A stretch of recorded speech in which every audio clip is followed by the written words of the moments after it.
Hello, hello, hello, hello, wonderful few peoples. JoeFudge. I was not ready. You were not ready? No. Thank you, uneducated Brit. We've got everyone here. Dodger is AFK because time zone change and the kid.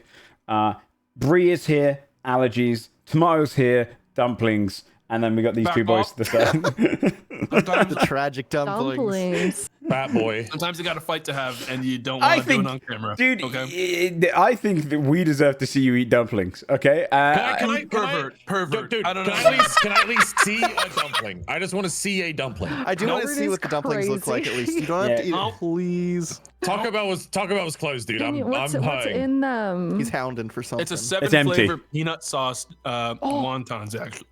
Dude, can I just see it? Can I just see it, man? Come on. Nah, man. Please send a picture, Tomato. Please, just a picture. Absolutely fucking not. You guys are sick. What is wrong This with shit's you? basically gone. All right. Again, perverts. All right. I don't know what else to say. Bree, can we see your eyes? Bree, can we see your eyes? Dude, fuck Bree, come on. What the fuck? I look like I got pink eye in both eyes right now. It's great. Well, we do have a little full party here. They're just all predisposed for the first 10 minutes. But this is a good time to be predisposed because we're opening into a significant moment, which is the planning phase of the next portion of this fight. Before we dive into Dungeons and Dragons, does anyone have anything they want to shout out? Otherwise, we should begin. Dude, yeah, Taco Bell is not a God-honoring establishment, and I don't understand why they're closed on a Sunday. Yeah. Oh, they always close on Sundays? The one near me apparently does. Huh? Dude, there could be a Category 5 hurricane over my head, and I would be pretty convinced the Taco Bell is still open. It's open. Yeah, they do not close. No way. Yeah. Yeah, they have to fly back to and from America on Sundays. I feel like Taco Bell over here has managed to equate to the same as America now. It is some real bad stuff, but it's good. It's bad. It's bad. Yeah. I would say it's worse because we don't get like the chemicals that America has that makes it taste better. Oh, I see you mean. Yeah. They can't hide it. They can't hide it here. Food laws, our shit, it tastes worse, actually. That makes sense. Yeah. Well, hey, hopefully you find something else that's open because we're going to dive into D&D now. And before, luckily... I got a UFO burger, Joe. You know what that is? No? Dude, we talked about this the other day. Do I? It's crazy. Green bun? It's a smash burger, but then they seal the edges of the burger like an Uncrustable. Oh. So the whole burger is sealed in. And you can't do any mess. It's way too much work. I'm gonna be honest. I'll show you when it arrives. They do it. There's like a melted cheese in there too. I would fuck that up. Hedonism has gone too far. Honestly, at this point, I think that's a level of indulgence that I think God should be fighting for. How does the veg stay fresh? Like tomato, lettuce, pickle on a burger? And then at the end they seal it to keep all It's the not like something flavor that's frozen and they make the whole thing in one go. I don't think. No, I know, but is it like heat sealed? Because that's gonna melt the lettuce and be weird and warm and icky. I don't know. Is it like a panini press on the outsides of the lettuce not melt, but I don't let it hot. You mean it's gonna get sweaty lettuce? When you eat a burger, Bree, do you like the lettuce and tomato to be cold? Yeah, the contrast Inside of the hot burger and the hot cheese with the cold tomato and cold lettuce is so good. Tomato. You guys like hot lettuce? What the fuck is wrong with you? I actually don't. I can't try to think of. I think that I can't remember the last time I earnestly had a burger with like lettuce or tomatoes in it because I feel like I'm at like the caramelized onion phase now. You know, I'm at a higher element. Yeah, but you could have caramelized get onion both. and fresh tomato. I'm gonna throw out there. No, caramelized onion, like lettuce sauteed mushrooms. is not an honorary ingredient in a burger. Yeah, I like it. The kind of burgers I'm eating. Whoa. Melted cheese, but What? I feel like lettuce is the fucking okay. Maybe you can come. I'm not too fussed. I feel like his bedroom talk too. I feel like it's good, but I don't feel. I feel like I never had cold lettuce or hot lettuce. Usually, just it's lukewarm. You know what I mean? It's just it's crunch. Sure. Yeah, it like, gets heated up by the burger regardless, but yeah. But if it's being It sealed probably- in yeah. kind of like a panini press probably gets sweaty, situation, That's what I'm saying. It's like sweating the lettuce. Yeah. I don't know if I love that. Tell us when it comes, Sam. No. I'm interested now with the lettuce consistency. Can you show us? I'm trying to see. I don't think the one I ordered has lettuce in, but I do think tomato tastes better hot. What? Yes. And I think tomatoes are always better Like hot. slice? Yes. Slice of tomato. Yes. If you put that shit in a frying pan, sprinkle a tiny bit of salt on it, it's immediately 10 times better than it is raw. It is good. You but I love both. you described like sautéing, not fucking. Yeah, that's hot. You said hot, as Dude, if like do if you- you toss that shit in a Do you eat microwave. spaghetti that's bolognese fucking with cold crazy. tomatoes? That's That's hot. why, like, what do you Like mean? you Flip made tomato it like a sound a lot burger on worse a than what pan. you were thinking. You could, tomato tastes better cooked. Yeah, What? I agree. It's In watery. any situation. A good bruschetta, man. I don't know. What I about don't know. I think you BLT? guys, A BLT with a nice, beautiful tomato, not cooked. Yeah. Okay, but like, Bruschetta, so true If it was tomato. cooked, I it'd agree. be better. if you make a BLT and then you slice of toast the whole mozzarella, thing, it's some better. fucking Dude. I can't balsamic, say. like extract. Crazy. Oh my Okay. god. Okay, well, Dungeons and Dragons. We've got a lot to think about. There's a lot to think about now. Hungry kind of day. Well, All the time. Sam, I could eat another You know 16 wontons. Yeah, Hungry. we could you read us the recap? I did it last week, man. I'm not doing Yeah, it but 2 I weeks thought ago. because you have to. I did it last week and Taco Bell's closed. I'm not doing He's it. having a Doesn't bad he day, literally man. have to? How is he allowed to do that? I'm not sure. I'm He not. actually has to. I'm kind of the substitute teacher here. Okay, at the I same don't time. think it's fair. I really don't think this is fair. I know, but it was part of the D4 role, It was man. inside. Just things can't always be fair. Yeah. It sucks. Wow. Life's a bitch, That's man. true. Okay. Life is a Damn. bitch. So when I say I'm not reading it, and then you guys go, that's not fair. I can say life's a bitch, and it's not. Life isn't fair, and I'm What not gonna the read fuck? this recap. So you're not gonna read it. Dude. That's I gotta. don't really Guys. want. Because if I read it today, all I've done is like lent into your like tomfoolery, and then you're gonna make me do it for 2 more him down. episodes because you rolled a 4. Oh my god. I rolled So a if I 2, confirm then a it 2. today, you're gonna keep doing it to me. Well, I mean, yeah, okay. I will read it today on one condition: that you drop this fucking hysterical farce that you've fucking concocted. Hysterical. Or I have to yes. read this. Today is the last day He's But not forever, though. Not forever. for a while. What's in Hold on. 2 in a row. 2 in a row. That big. 2 in a row is fair. I'll be off the hook for a while. Well, okay. I'm gonna set you, Shayne. You could be Sam's parole officer. Okay. Why are you making my person a guy that never reads anything? I'm gonna be honest. I barely even remember why Sam is being made to read the recap. Because I was 2 minutes forgot, late. but it was Because I was 2 something. minutes It was late. 15. Oh, It's 15. yeah. It's 15. Yeah, that was pretty fucking bad, dude. Like, honestly, brutal to sit, like, you think about it again now. It is rough to think about. Yeah, it really upset me, man. No. Okay. You won't have to do it next week. I want 6 weeks. 6 weeks? What is this negotiation? Ooh. That's crazy. Thanks There for- is, Oh. there are You know- 6 you guys people know- here. I want 6 weeks. Hey, has anyone ever read that story when you give a mouse a cookie? No. He's gonna No. fucking ask for 6 weeks off the He recap. wants- Is what's gonna happen when you give a mouse a cookie. I'm sorry for okay? expecting everyone else to read it once. Oh, what a Don't look at crime. me. You're barking up the wrong tree, brother. You'll fucking read it next Man, week. I'm gonna be real. I Girl, don't remember how to whatever. fucking read anymore. 4 weeks. Oh my god, Joe. Okay, Don't negotiate with Sorry, him. sorry, guys. Yeah, self-respect. You're right. I Okay, should if, have. if I do 1 4 weeks, week. it means that one person doesn't have to read the recap for like 9 Okay. weeks. Okay. You read it this Get out of week, it. and it goes back to fair playing ground next week. Meaning you can read it next week, but we don't know the rules of next week's read. You know, it goes back to its playing field. No, because Sam, never fucking cave. All I'm right, not caving. never cave. Because if he goes, oh, I recessed the playing ground, then he can just concoct something else next week to make me read it. Maybe I will. Yeah, get him, Joe. No.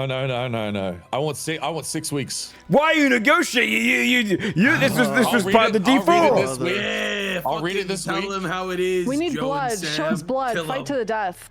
I'll read it this Kill him. week if I get 6 weeks of fucking parlay. 6 dog weeks. Oh, fuck. What the fuck? That's not even a 1 week. That's fair. Negotiations are failing. I don't know what to do here, man. Read the recap. We'll come back to it next week. We'll think about it next week. We're just continue negotiations. I need assurances. I need assurances. You won't have to read it next week. And then after that, we will renegotiate the terms and conditions. Then you okay, tell you what. I'll tell you what. You're getting him down. I'll tell you what. He's going down. Roll a persuasion check, Sam. Okay. Oh. The DC. What's Sam's natural charisma? Natural charisma. What do we think it is? Let's rate him on a -8. -8 right now. This is fun. We should do this. But I'm gonna roll it with Morgane's charisma because that's fair. Okay. I did a tier list putting together everyone's IRLs. Because we're at the table. When we're at the table, we're our characters, you know? Oh my god. Yeah. Okay. Yeah. Okay. Then fair enough. Here's the DCs though. Okay. What's the DC? If you roll under a 10, you'll read it for every week under a 10. Like, so a week per point under a 10. Holy shit. Right? Holy shit. Then if 10 is you skip 1 week. 15, it's for every 5 you get a week skip. Nat So 20, if I read- Nat 20, you don't have to read one for 6 weeks. What's a nat 1? Go on. Nat 1, you read them every time for the next I 6 think weeks. he writes the recaps for the next 6 weeks. Yeah. Am I making a save or a check? This would be a straight persuasion check. Persuasion check. He's a warlock. So the odds are in his favor. 28. Holy shit. Whoa, 5 weeks of exception then. That's fine. All right. All right. Just, look, but we have to do it by the. Look, everyone's shaking their heads, but we have to do it by the dice rules. So You go what are 28. we Shaking gonna my head. fucking do now? Who's reading? You're shaking your head, dude. I can tell. Yeah, I can smell it. Who's reading? Is nobody read? I'm reading. He reads today. Yeah. That was a delay Okay. for next Look, week. Yeah. all of this was so I could stall, so the Dodger wouldn't miss much. That's what Oh. it Yeah. was. It's very Nice sweet. to see It's very sweet. That's all it was, you guys. Yeah, that's Stalling so we could get Dodger to read the recap. I get it. It's easy. You're on thin fucking ice, bud. Okay? Negotiations are about to fall apart at the last second because of you. Oh my god. Last we left off, we were joined by Selendai, who told us her goal to bringing down the sun goddess Kaiva, blaming her for everything. To do so, she wished to train Spring as a weapon before either of the other sides could. We agreed to allow her to stay in our camp as long as Spring was brought in as well. She complied. A night of party and comfort came to a close, and we set off northward towards the Wiltwood. On the road, we came across bugbears looking to ambush our caravan, and in the distance, we spotted the real threat, the pursuer. We managed to lock him down inside a wall of force as we dealt with the ambushers. Now, we wait for the spell to fall. You have just killed a very broad, large, methyl-eating bear. Slaughtered a bunch of other bugbears and their commander. The ambush is over. I'll clear their bodies from the field for you guys once you get started. Unless you're doing anything with the corpse, if you've got any magic there. You can just pretend they're there. Otherwise, how long does your wall of force last, Desmond, in this? Oh, we're not taking it down, man. It's lost an hour. Is it an hour or is it 10 minutes? Pretty sure it's an hour. God. It's an hour. It's an hour because we've had to wait out previously. Yeah. Oh, no, actually, no, it's 10 minutes. And 10 minutes. Oh fuck. We still got What plenty are we of time, gonna though. do? That's still a lot of time. Kill him. Guys, I have an That's still a idea. lot of turns. I That's have still an idea. 100 tons. Yeah. What I have if a we make plan, I this think. the other Dread Wardens problem? What if we Funny get as them? fuck. They're pretty strong. What if we go get them? I don't think we have 10 minutes to go get them and bring them back. I don't think it's that far to the camp. I think we just hammer this guy with ranged attacks while he's stuck in that fucking this guy for cage. 10 minutes if you guys want. We do it. We kill him in 10 minutes, and next time he comes in, he's going to be immune to range and have disintegrate, and we No. deal with it. He's There in a... needs to be no next time. We need to prevent this There's in no the hole. future. I thought he was doing ranged attacks. Yeah, he did from it. bars. I thought that we had the one that has a We hole. did We bars. No, He's no. technically in combat. He's been psychic lancing us this whole time from inside. Yeah. that No, I fucking- wall of force. Wall We of didn't force. cage, right? It wasn't a force cage. right. Psychic. So we looked it up. Psychic damage can go through wall of force because it's no matter can pass through of any kind. So it's. So in and I was that asking case, we need to move quite If far spell away from this effects guy. that don't, like, you choose a point within range and then something happens there, does that still happen in the wall of force if there's not a projectile causing it? Good question. The rules. I think it's going to depend on spells. Because stuff like Radiant Bolt, for example, like sorry, not Radiant Bolt. What am I thinking of? Sacred Flame. I imagine that kind of like it doesn't spawn in them. It is fired, but it's kind of it's almost homing, similar to Magic Missile. So like Magic Missile wouldn't go through. I could summon a phantom essentially at a point within range. Would that appear at that spot, or would it like eject from me into that spot? It's a good question. Let me look up Wall of Force in particular, because the way I see Wall of Force is you're kind of... I don't think Psychic Lance would go through. This is a very exciting session. It says you unleash a lance of psychic power. For the rest shimmering lance of psychic power. Yes, but psychic to me screams all mental. It's all in the mind. It's a good point, because what Tomato's saying there is essentially, if I rule it this way, it does just like... You are deliberations screwed. need to be forever. Yeah, no, this changes things in both our advantage and against us, just forever across everything else. We honestly need a book of every single big sweeping decision we've made in like, this is how magic works now, because I feel like this shit happens a lot. That's it. I think right now, while we're psychic damage would be okay if you're just hammering someone's mind. If psychic damage is happening, everyone needs to get out of sight of this guy, because he can't shoot a psychic lance if he can't see you. He doesn't know our names. So okay, here's actually something interesting that I think when you look at Wall of Force, I think because it has technically a range, you have to have kind of I mean. Because as a range, I feel like it does have to go through something. So yeah, maybe Psychic Lance doesn't go through it. It might be just better to rule. I think it's invisible though.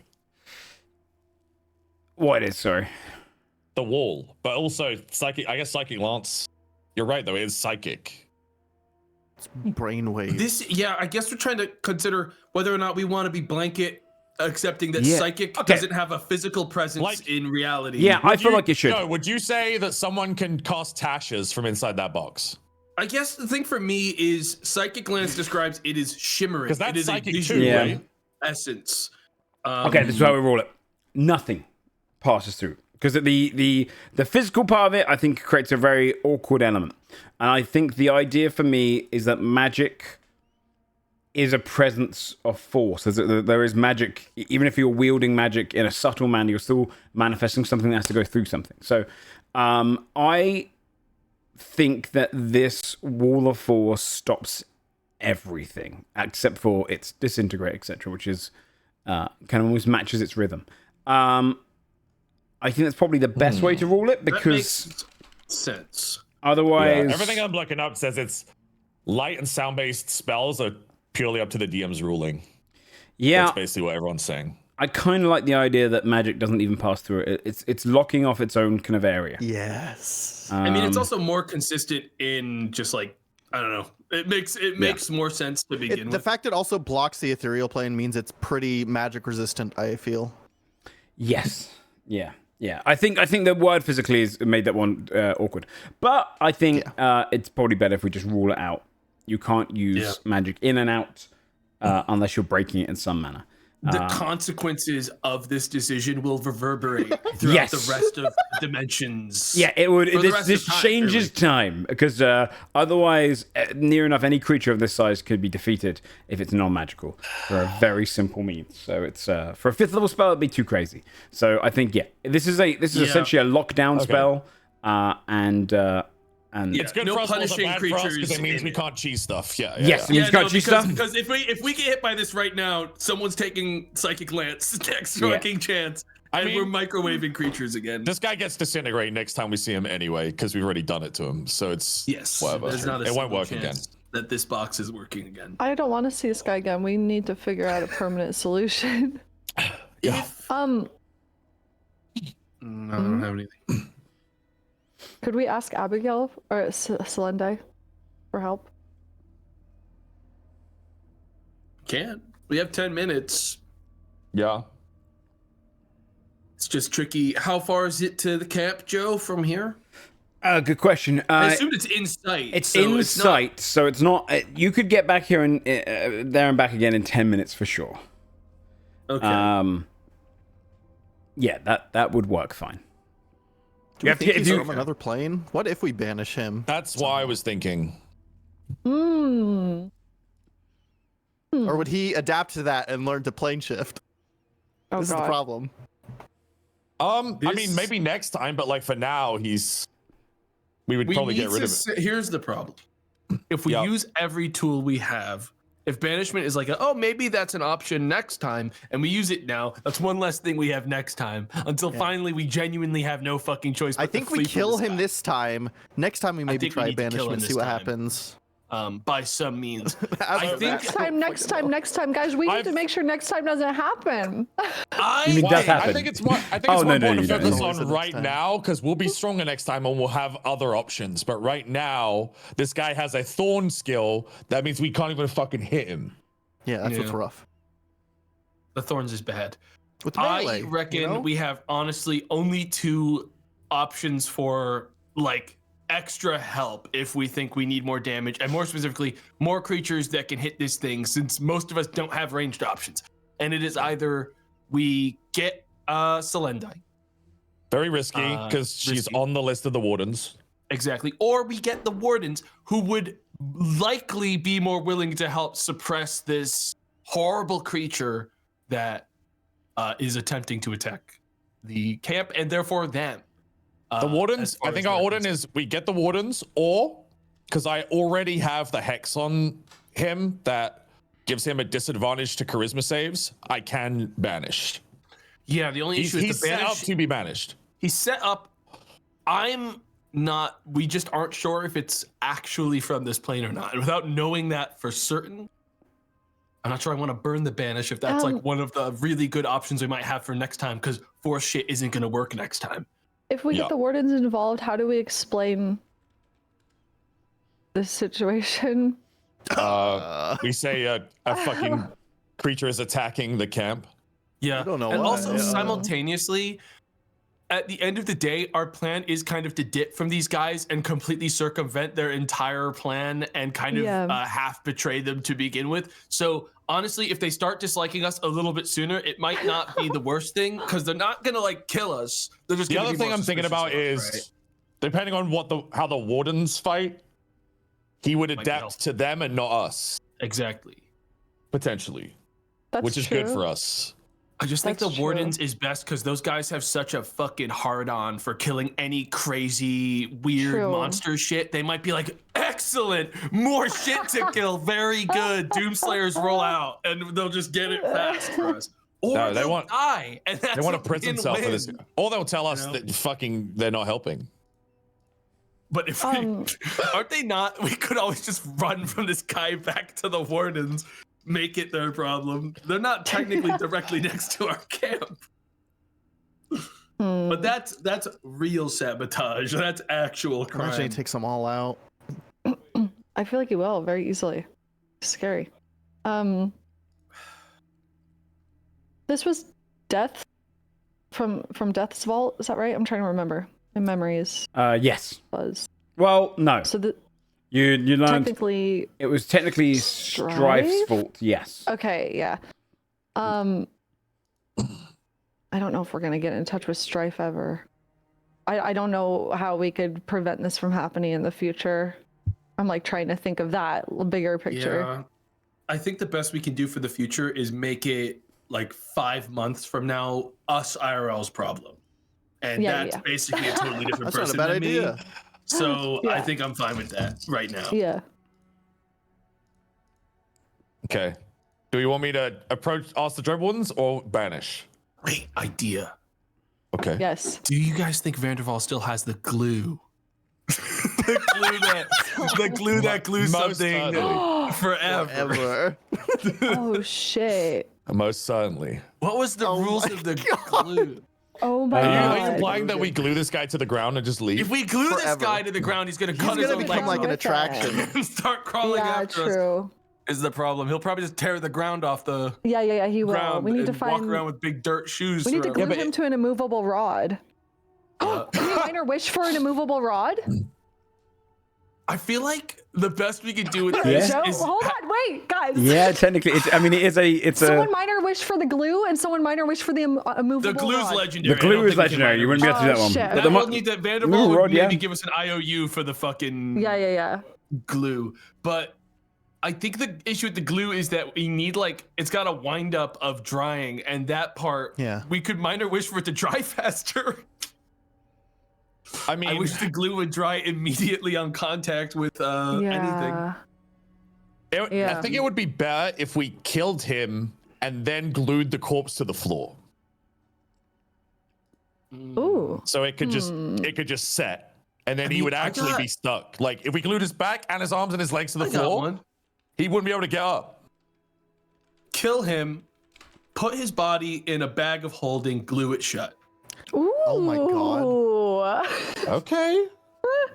I like the face Joe made. Won't he just pop out another bag of holding at some point? This is I will say this is a DM's worst nightmare is this table sitting there thinking about how they could abuse D&D as a whole to get rid of it. Joe's rule is that all bags of holding are connected, so he's gonna pop out of any bag of holding we come across in the future. Next time we get one of those loot fucking pinata bags of holding, he's just gonna pop out with it. Okay.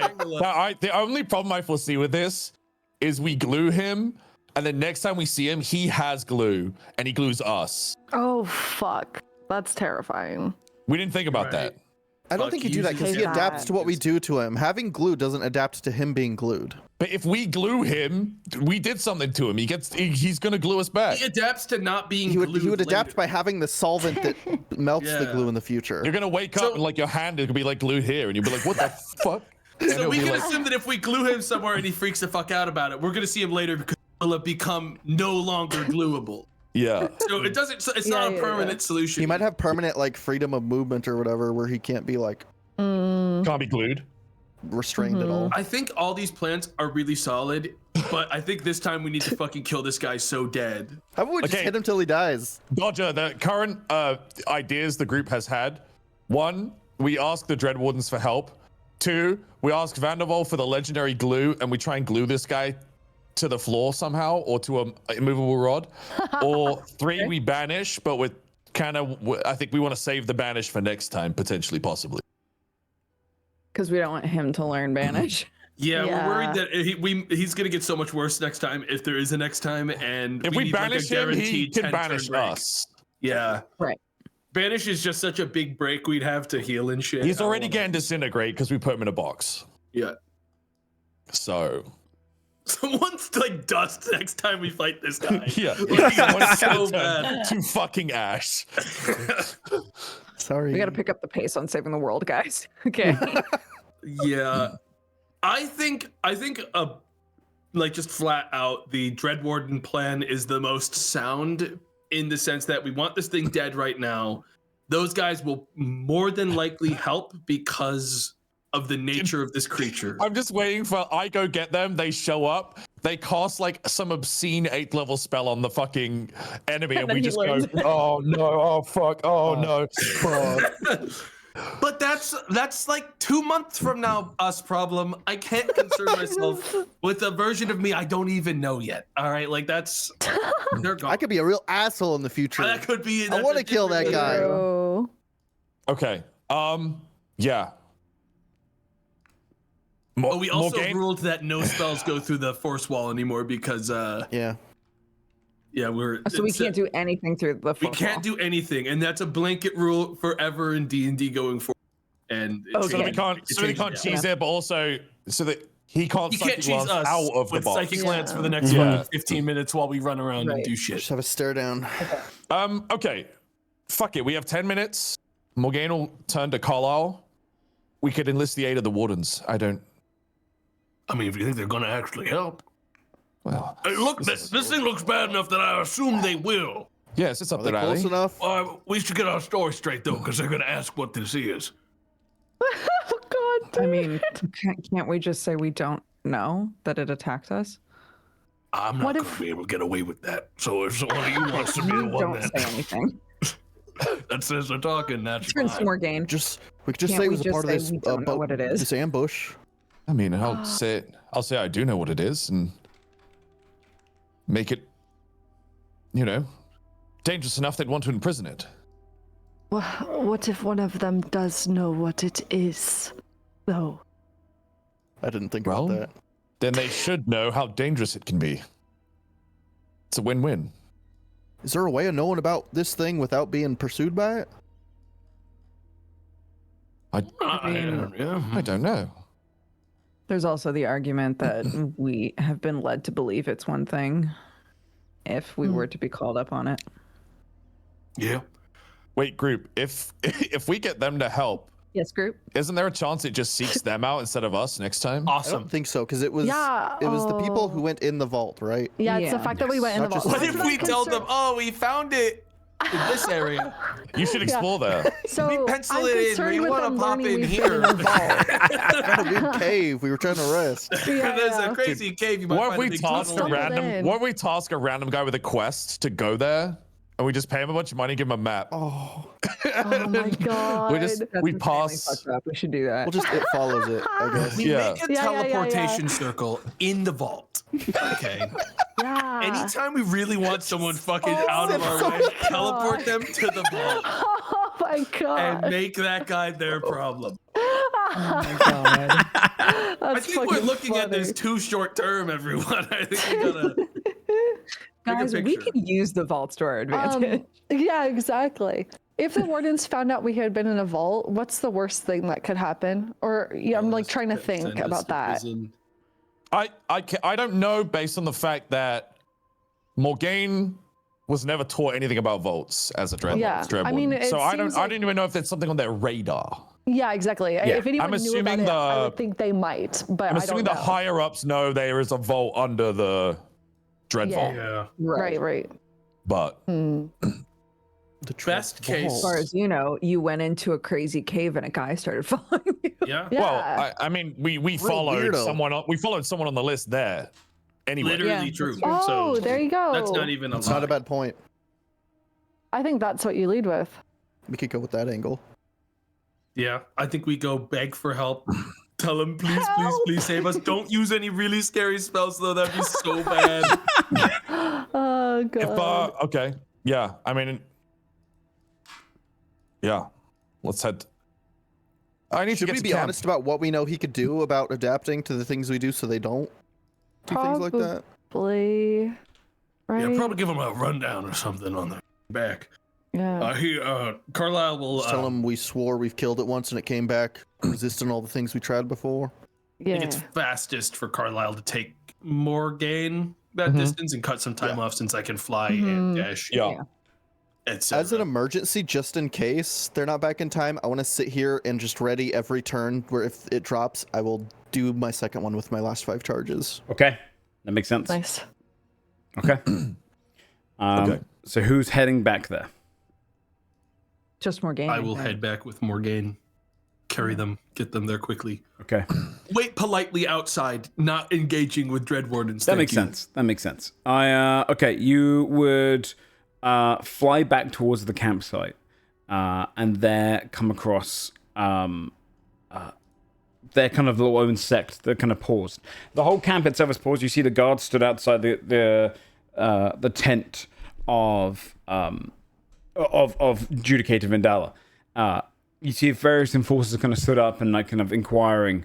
When you kind of fly back and zoom in, you see one of the enforcers goes, "Why is the camp stopped?" We have a problem.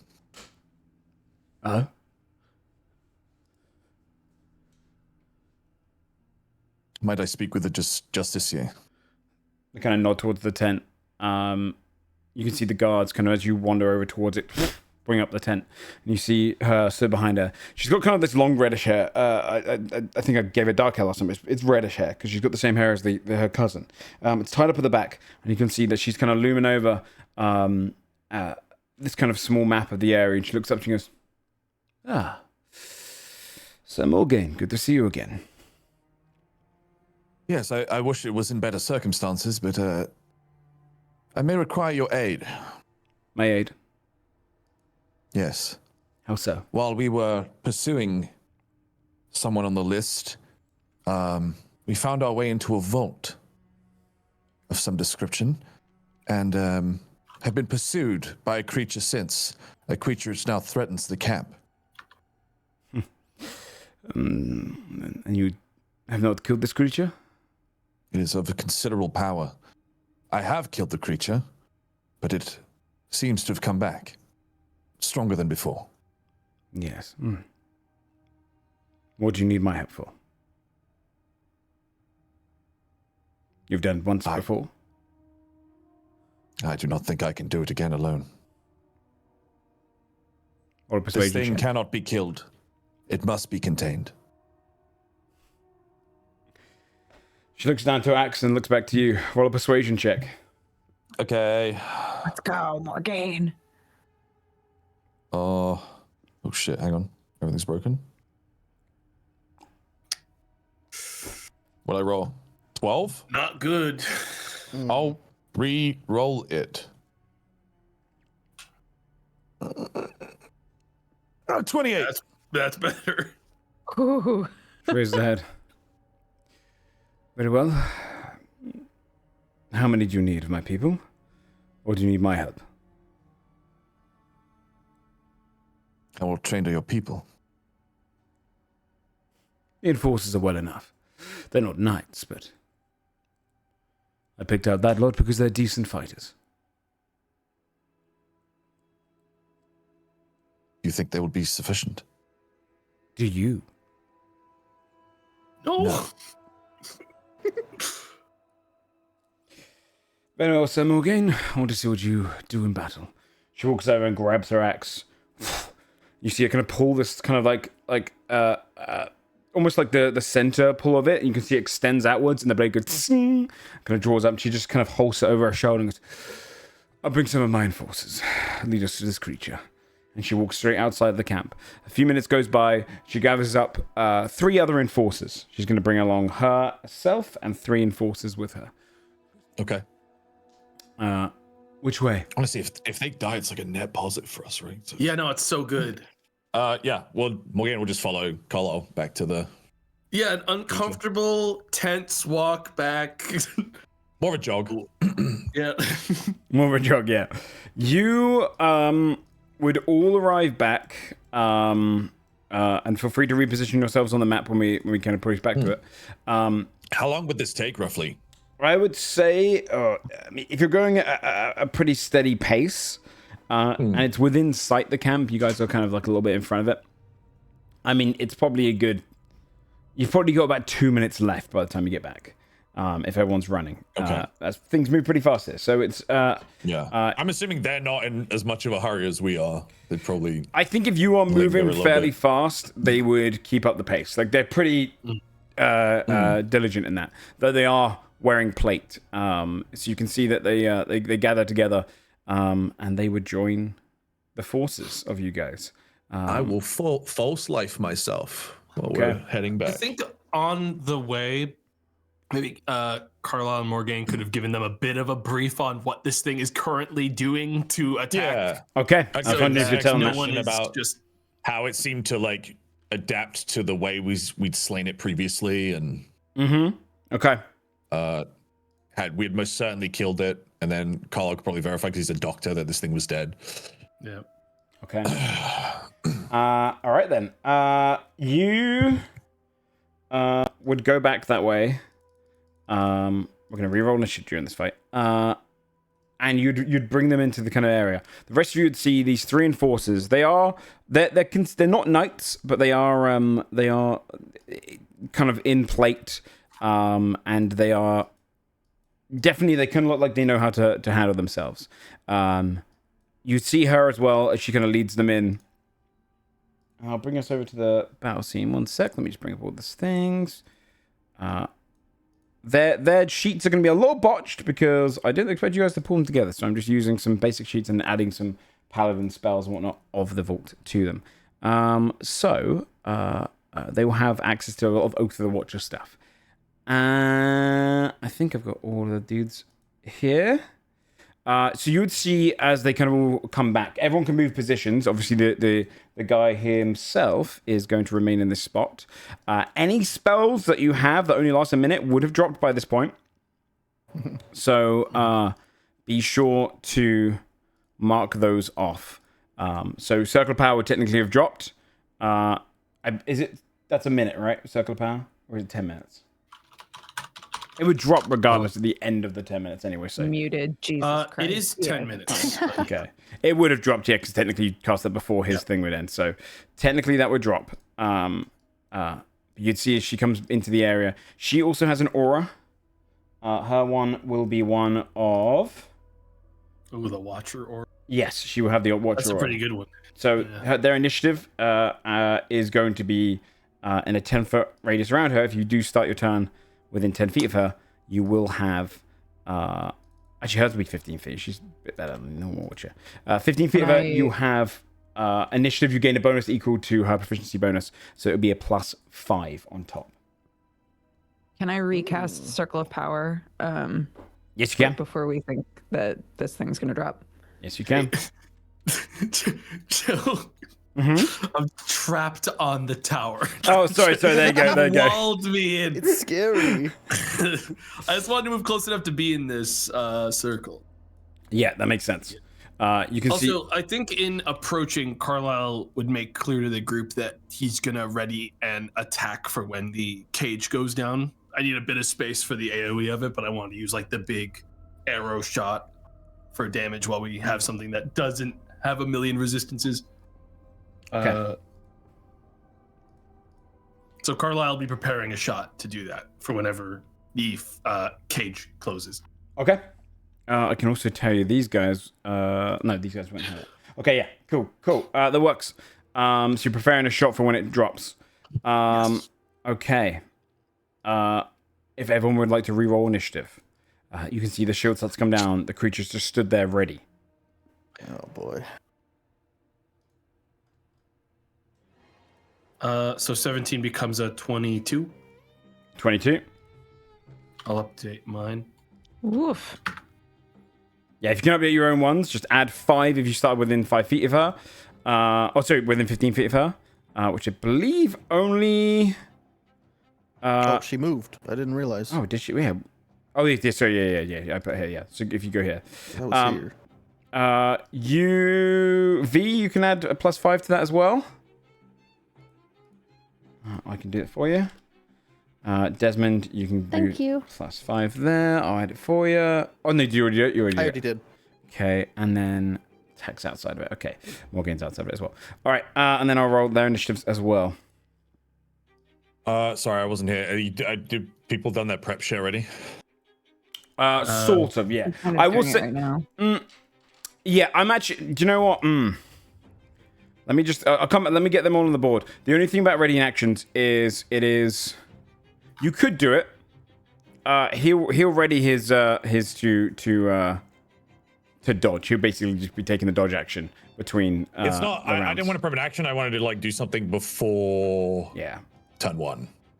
That's fine. Yeah. I have those Earth Infusion whetstones. I just wanted to figure out how long it would take to apply one. Oh, 1 minute, I believe. Is it a 1 minute? I think so. Unless it's considered a potion, in which case it would just be the bonus action. I don't have the... Where is it? Actual thing, though. I just haven't written down. Something written down. Why is there no search functionality in the journal? Dude, it's one of the Roll20's worst. Which one? You have it? Yeah, at the top. You don't have that on the journal at the right at the top? No. Which whetstone do you use? Earth Infusion. Earth Infusion whetstone. Okay, let me find it. That would be real nice if we had that. Let me find it in my notes. Give me 2 secs. See when I give it to you. Whetstone. Do you remember when you bought it? It was very, very early on. We bought them. Was it when we were doing the tournament? Was it one of the things that we bought for the tournament? No, it was where I think it was when we went to the Shadow place. And they sold whetstones. Okay, hold on. I know Tomorrow bought some whetstones as well. I just different kind. I have the weapon damage number ones up. Yeah. which I'm saving so I can stack them all to make my weapons insane at some point in the future.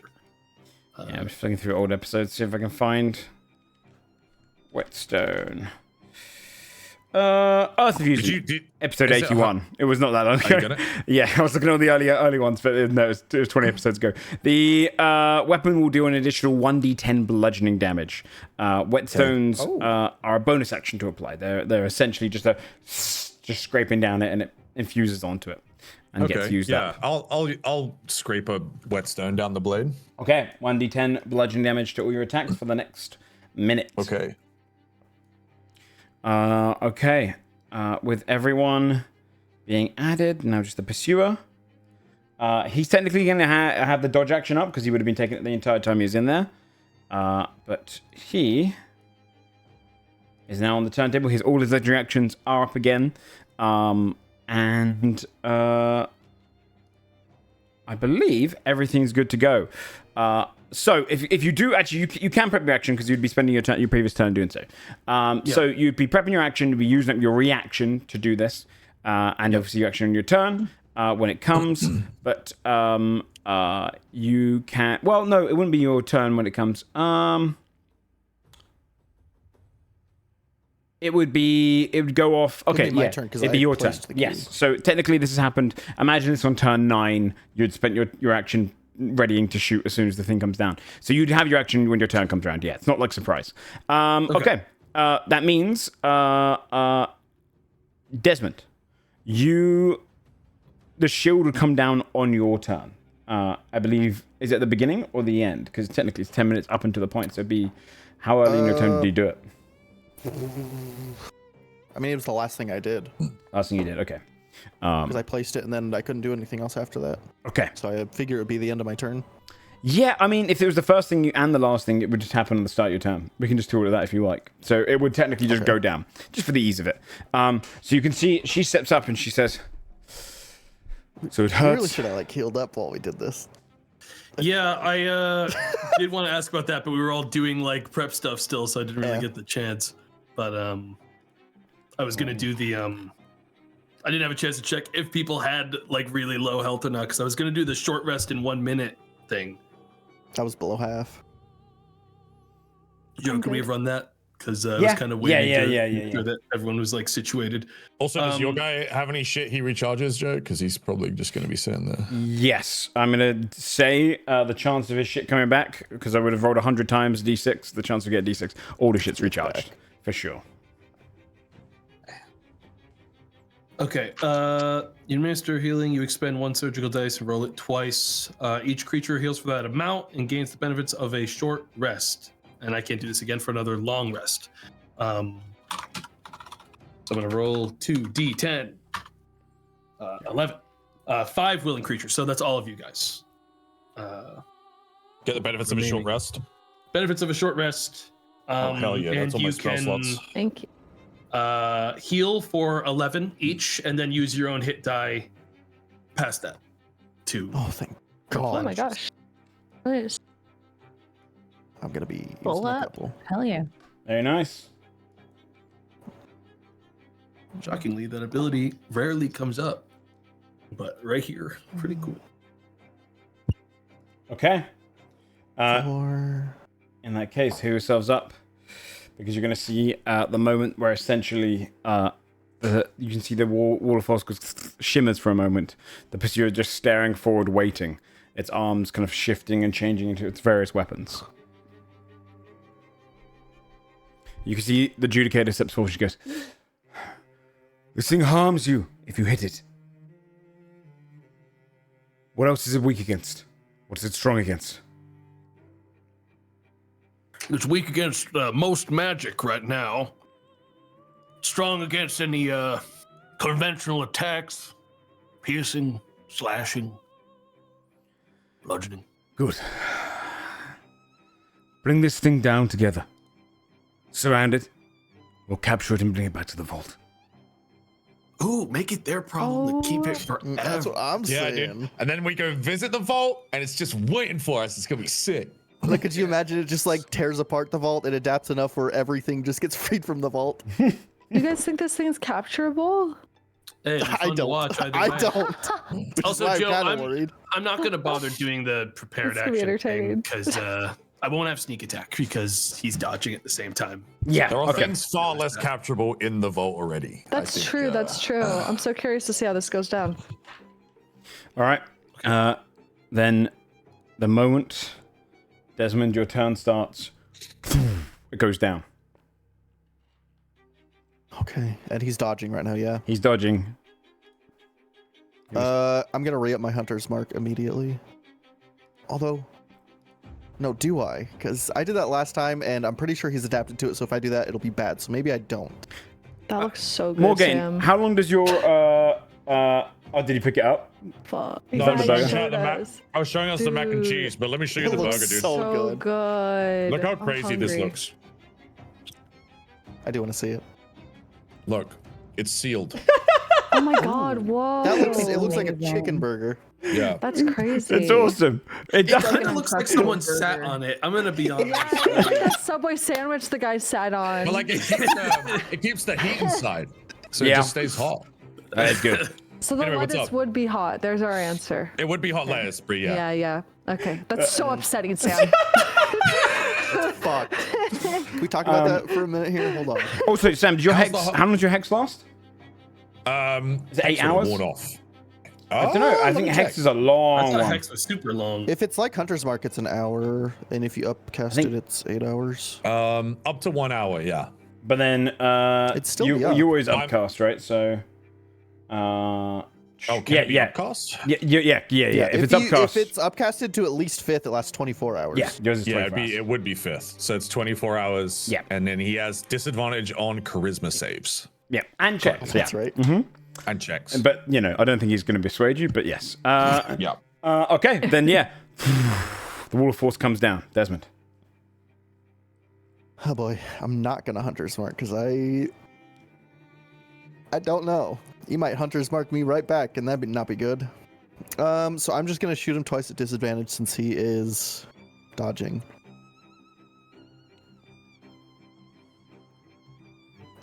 Still a 23 to hit? 23 to hit him, hits. Cool.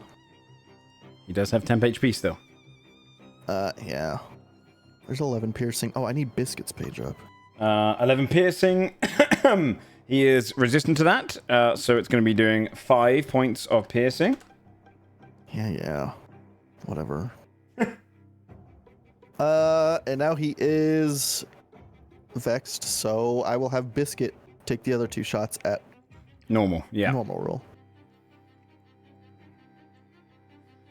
24 to hit the first one and 26 to hit the second. Both hit. So 15 piercing and then 23. So 7 then and 11. So 18 overall. 7 11. So it removes that, and it also gets through 7 and 11, so 18. So he takes 2 damage past his temporary hit points. So you break through those, and you can see a portion of the inky blood just kind of trickle down from the next shot. Okay? Cool. I'm going to Biscuit move this way. 30. Oh, she has 40 speed. That's a good girl. And I'm going to dip behind this thing. 10, 20, 30. All right. And that's it for me. At the end of your turn, it is going to use a legendary action. It'll dart straight into... I think it'll go straight to here. Behind you, Tack. Oh God. Burst straight through. And around. Yucky. It's going to do a melting touch. Is it passing through attack of op style? I imagine it would have gone around because it's got such huge amounts of speed. So it's going to go... It'd actually end here. So it would... Nat 1. It doesn't hit. You see it comes out, swings at you, but it's been kind of out of practice for 10 minutes. It's been like locked away. You kind of managed to dodge away from it. Carla. I am, because he's still dodging. Yes. Right? No, yes. I'm going to activate steady aim, and I am going to hold my action to attack when I see him actually stop dodging. Okay. I shoot at him. So that'll be start of his turn. Yes. Okay. All right, that'll be me. All right. the Judicator, she is going to step round, and she is... Yeah, I think on her turn, she will get close enough that she will go for a... Which paladin spell to use? So you've warned her against the idea of smacking it too much. She is going to use...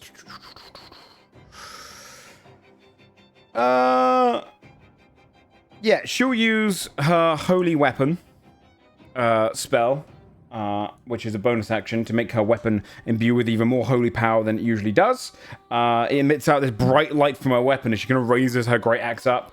And she can dismiss it as a bonus action on her turn and basically cause a con save, but she's going to hold off on that. She's going to go into combat, and she's just going to chunk it. She's going to see how harsh it feels. And she's going to swing with her great axe. 17 doth not. Does it hit? The aura loss when you whiff and you're one of the big scary characters in the game. Yeah. So yeah. Oh no, it does hit. 17 does hit. So He she's said that going to because do. you said that. He just No. adjusted It has.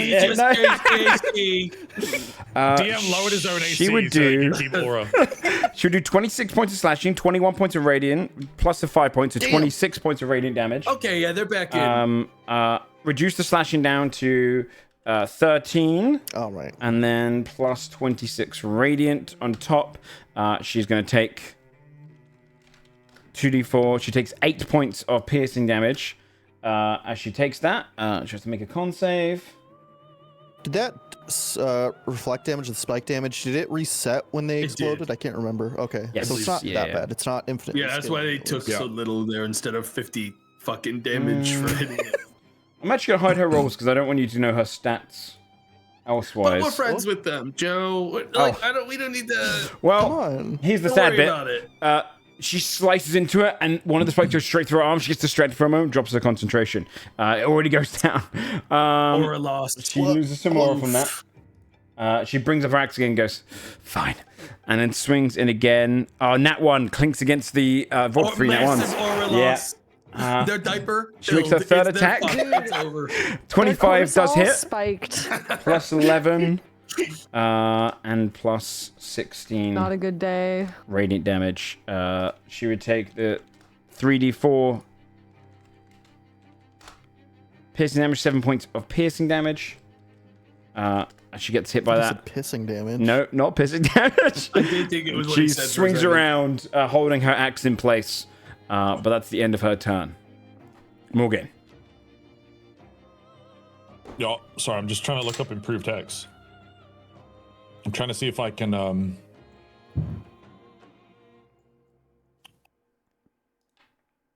are you trying to see? apparently 2024 hex is different. Don't think so.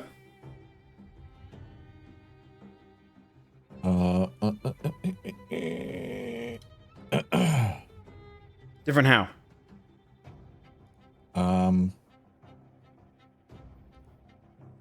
I'm trying to see if I can because as a bonus action you can move on target. I'm trying to see if I can change the curse on improved hex, or if I have to recast the whole You'd have to spell. recast it. Yeah, I'll just recast it then. Okay. You could just like move it to someone else for a turn. Move it to my dog. Go ahead and then move it back. Well, you're trying to recast. He's trying to get a new charisma instead of charisma saves. Yeah, so I'm gonna do wisdom. I'm gonna rehex and do wisdom. Okay, wisdom. Yeah. Ignore that. I just clicked hex to cast the spell and it Okay. did a 9. It rolled something. Yeah. So I'll do wisdom, and then and then I'll attack. Okay. Actually, step forward and attack. It's dodging, right? Technically, yes. 19 to hit. 19 does hit. 4. Oh, okay. We got to break this up. That's a mess. That's a mess. Bludgeoning does go through. Radiant bludgeoning. It's the bludgeoning is 1 damage. Okay. And then 4, 8 radiant. What? Tell me this. And 7. What's your? It's 1 bludgeoning, 8 radiant, 17 necrotic. 17. Okay, necrotic is the bit that is halved. So no. My scythe your ignores resistances. Ignores the resistances. So wait, is there any slashing in there whatsoever? Yes. No, it's 1 bludgeoning, 8 radiant, 17 necrotic. You bonked him with a scythe. The radiant comes from the hex and the life drinker. Why Spirit Shroud in there? I took it out when I gave you the numbers. It was okay. Sorry. So we're just knocking off 16 total from that thing. Okay. Got it. So it's 9 damage from that and 17 from the other one. Got it. Okay. So 26 total. Very nice. All of that damage goes through. You'd slice. You take 12 points of piercing damage. Okay. As it pierces through. And then I'll attack again. Okay.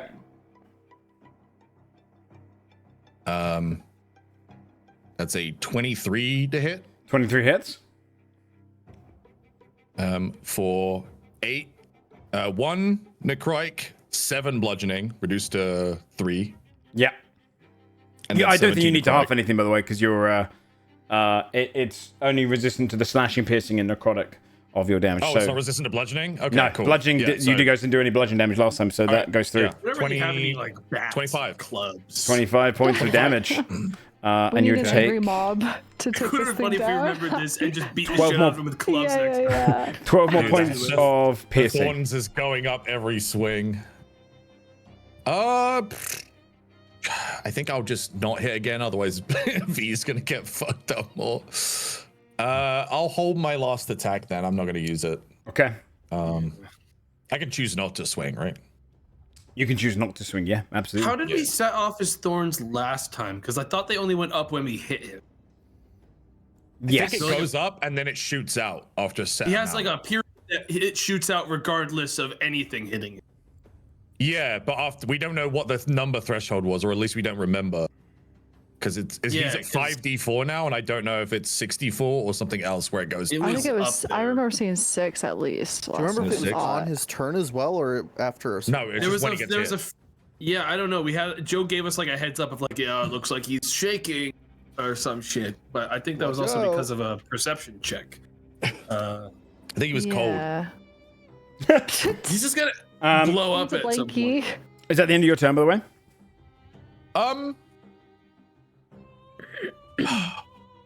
Yes. Okay. Yes. He is going to explode. He is going to do a. He had disadvantage on wisdom saves, by the way, for spellcasters. He does.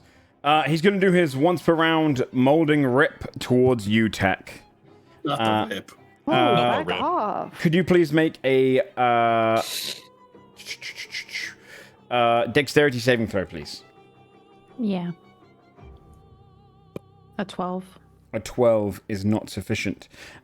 His arms wrap around yours, and then kind of grip in, and he is going to roll his athletics check. Let's see. And you take damage equal to this in force damage.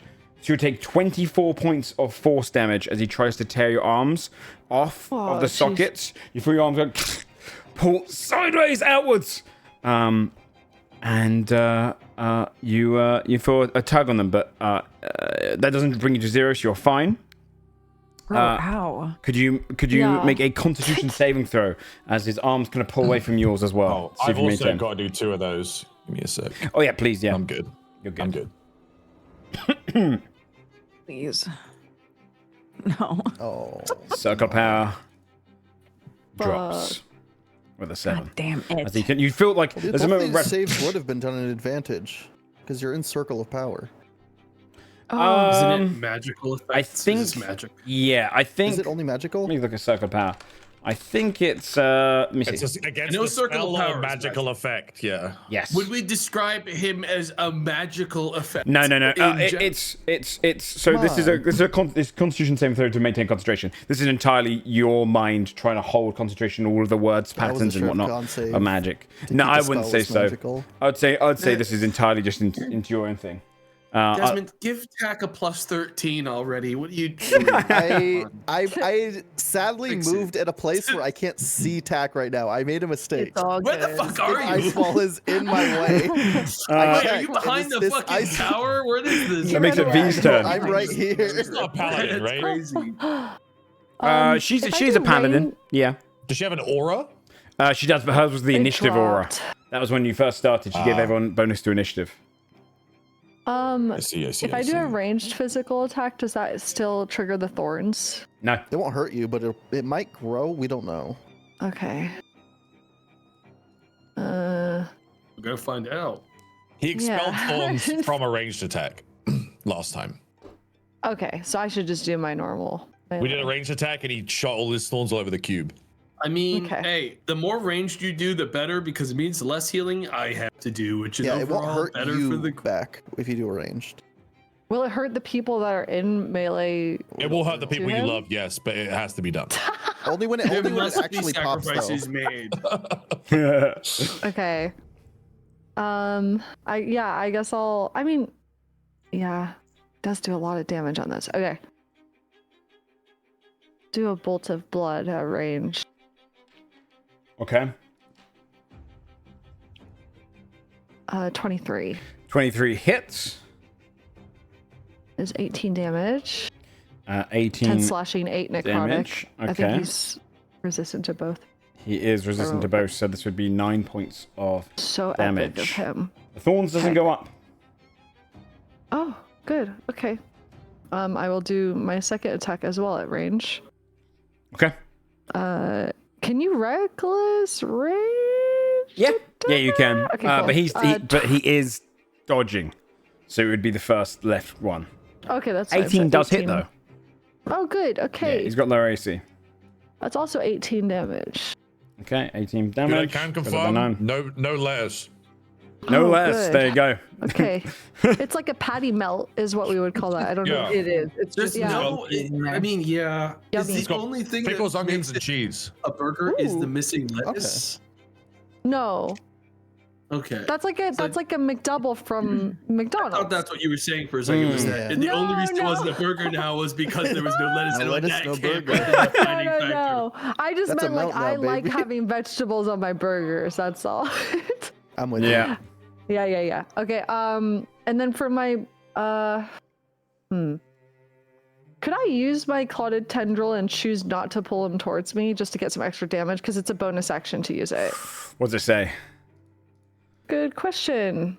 I think it's always going to Can pull. the target towards you. Yeah, it might say can. Or You can unleash a tendril of blood to pull a target within. So to pull. I mean, so yeah, I think it is. would it be generally okay, anyways, to like move over there and pull him so that then they're away from tack? Oh yeah, true. Let's do Yeah. that. Good idea. That's Oh true. my gosh. Sure. That would make my life so much easier All right, if you could come do here, that. you little shit. I'm gonna try. Okay. Okay. Let's see if it's great sword attack. Oh, 16. 16 to Oh. hit him does hit. He's got low AC. Last time you guys had the AC Oh. fight against him and it didn't do anything for him, so he's Oh my god. coming this time with low AC. Dropped So I'm gonna it. pull Okay, him- so next I'm time he's pull gonna be him right back with next to high AC me. again. Yeah. Fuck. I'll pull him right next to me, and he's gonna take 1d10 necrotic. Okay. 5, cut in half. Cut in half. 2 Does points he of take attacks necrotic. of op from that? No, it's He force must do. movement. No, it's force Oh, movement. Force movement you JK. don't. Yeah. Oh, that makes sense. Okay. All right, that's all I got. Very nice. You pull him straight into range. At the end of your turn, he is going to. Yeah, he'll just attack you. I think. Mm-hmm. He's going to do his melting touch against you. 21 to hit. That hits. You take 13 points of acid damage. Okay. And 13? your 13, and your maximum HP is reduced by 6 total. Got it. Yes, you can't heal past that. Okay, very nice. That would be Taxtown. Okay. Well, I was going to do a whole convoluted thing to get away from him, but I don't have to now, which is great. Is this something I can cast over, or do I need to move? Yeah. If I didn't put any barrier, that means it's probably like, up to your like knee. Okay. And when I activate different songs on the Mockingbird, how long does that last for? I don't think it says on the thing. Let me see. Do I have to reactivate? Oh, each song lasts a minute. Okay, never mind. Sorry. Okay, I will reactivate the Song of the Rascal. Okay. And I'll shoot some blasts. Okay, shoot some blasts.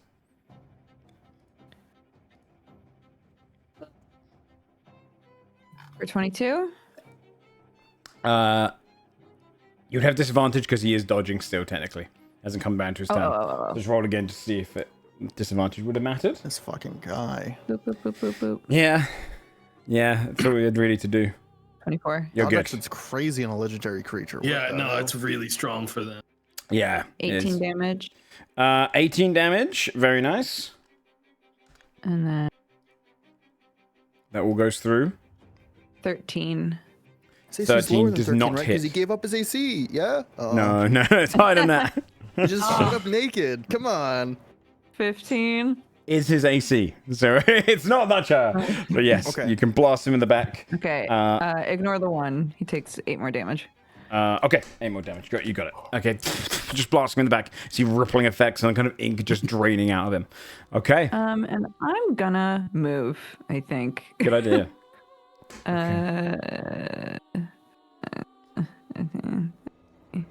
I'll go back here. Okay. And that'll be my turn. Bree, do you have the thing that lowers your attack roll to do bonus damage? Because that might be a good call if his AC is that low. You like minus it by what? 10? Great weapon fighting. Is it still do that? I think they changed all of that now. Instead of doing the minus rolls. I can't remember how they changed it. That's a bummer. Yeah. Yeah, I think they changed that. That's a bummer. That would be huge. Yeah. Okay. Yeah. Now it's when she crits, she gets another swing, or if it dies, she gets another swing. Yep. They changed it to that one. Yeah. At the end of your turn, it's going to zoom down here, do its melting touch straight to the paladin. Okay, that's fine. 7 points of acid damage on her.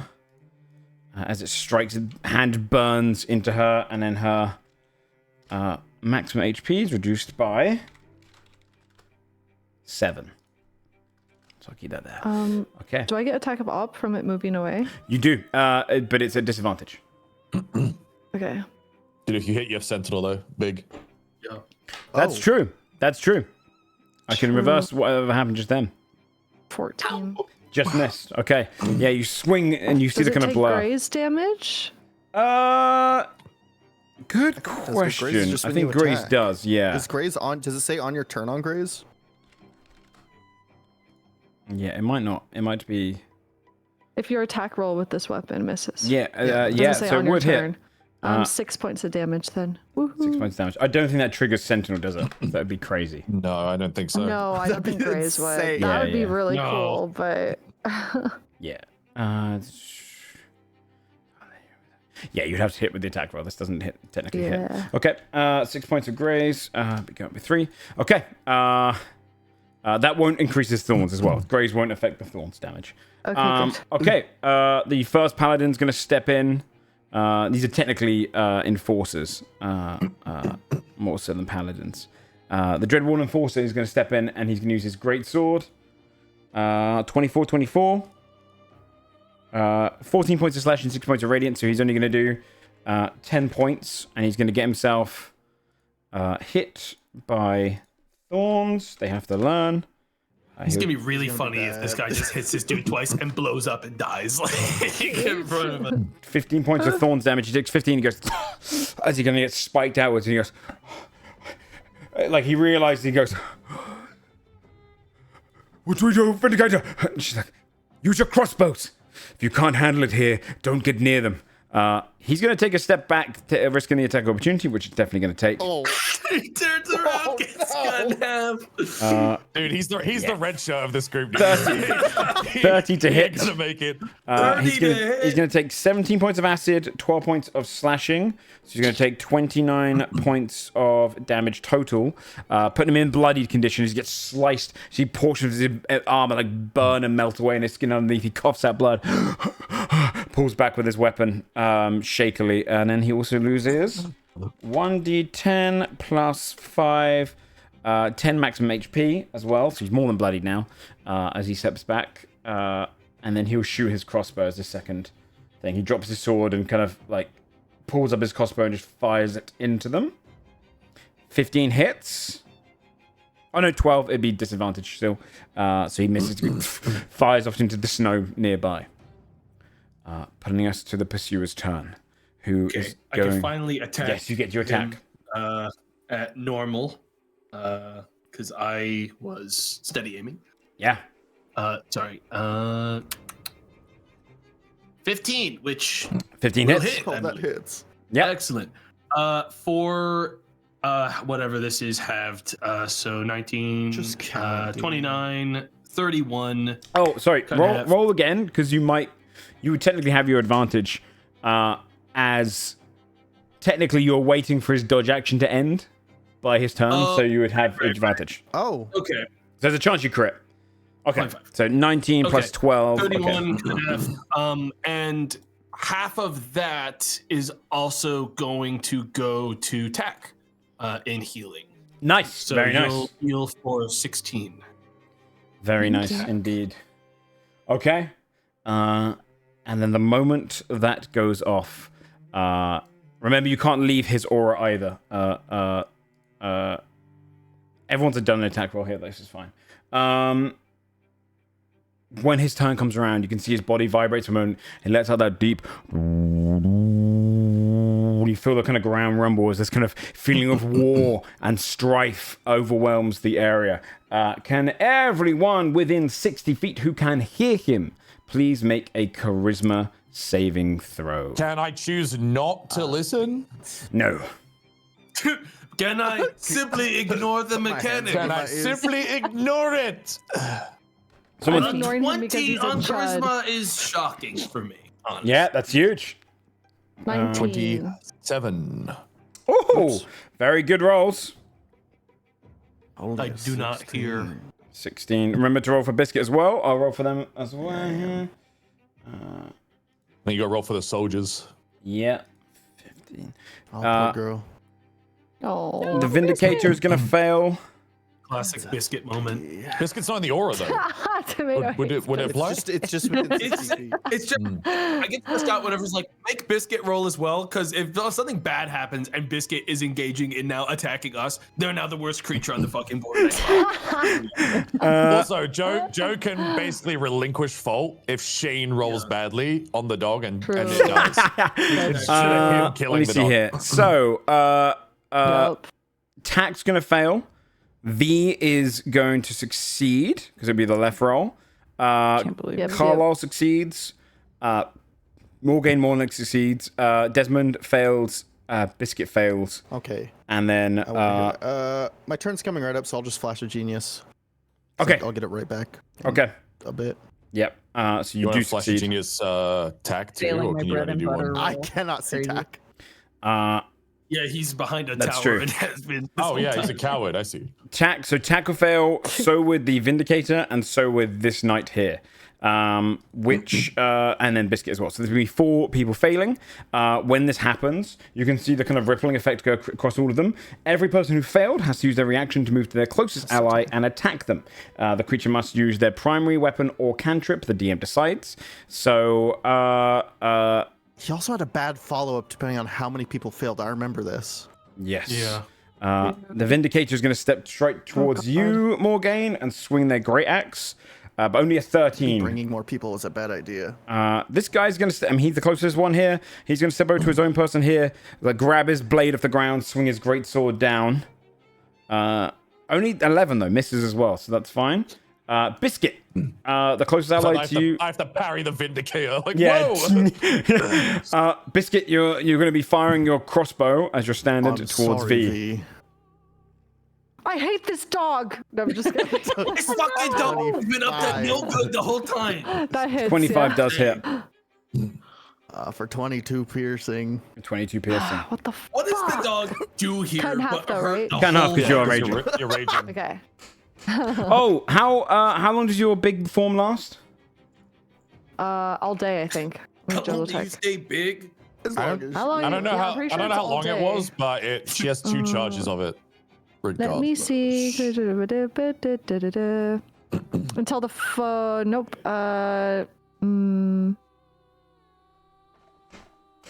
Until the. Yeah, I can't read fast enough. That's okay. It was from an item, right? Yeah, I can just copy and paste it into the chat because I can't see it. It just says it costs the enlarged spell. Oh, okay. So I'm assuming it's tied to the spell itself. I have that spell, so let me see. It might just be a minute. So you'd have to recast it before this fight. So, can Oh, it cost it more than once? I think it's twice. Yeah, it had. I thought I had more than once because you could use. I thought I had 2 charges because you can double charge it. Okay. I mean, Then yeah, you're good. You just use another charge up. So it's once its ability to use it can't be used again until the following dawn. you can make me small. I don't think it added to the attacks I did. I can't remember. No, it's okay. I mean, if you've got more than 1 charge, then you can do it again. I think it's one charge, but you can overload the charge to get even bigger. Oh, okay. Yeah, so you would be smaller. Make me small and subtract 4 damage, I think, from all the 2 attacks I did. Or just 2 damage. Because it would have added. Yeah. Okay, and then as that happens, you can see after the rumbling effect, each of the characters shoots up. Attack. Yeah.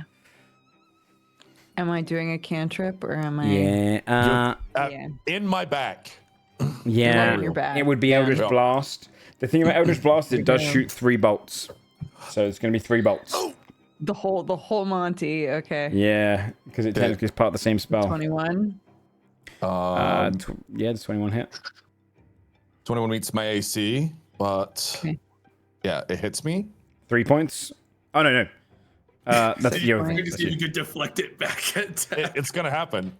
Oh, because you don't decide. Yeah. So I don't decide. 6 points of force damage goes it through. Hits more game. Okay. It's all spell effects are halved when they hit me, so it's reduced to 3. 3 points of damage. Yeah. Oh, that's good. Yes. 12 doesn't hit. 12 I assume doesn't hit. 12 misses. I think I'll take the first one back and be like, what the? And then dodge the second. The third one hits me. Yeah, what's the damage? 4. Okay. So 4 2. points. 2 points of damage, yeah. So it kind of ripples off of your armor. He gets to do a feast for each person that failed the saving throw. No. So he teleports 1, 2, 3, 4 times and attacks anyone he wishes with this teleport. So he's going to go... yeah, I think he'll appear next to V to begin with.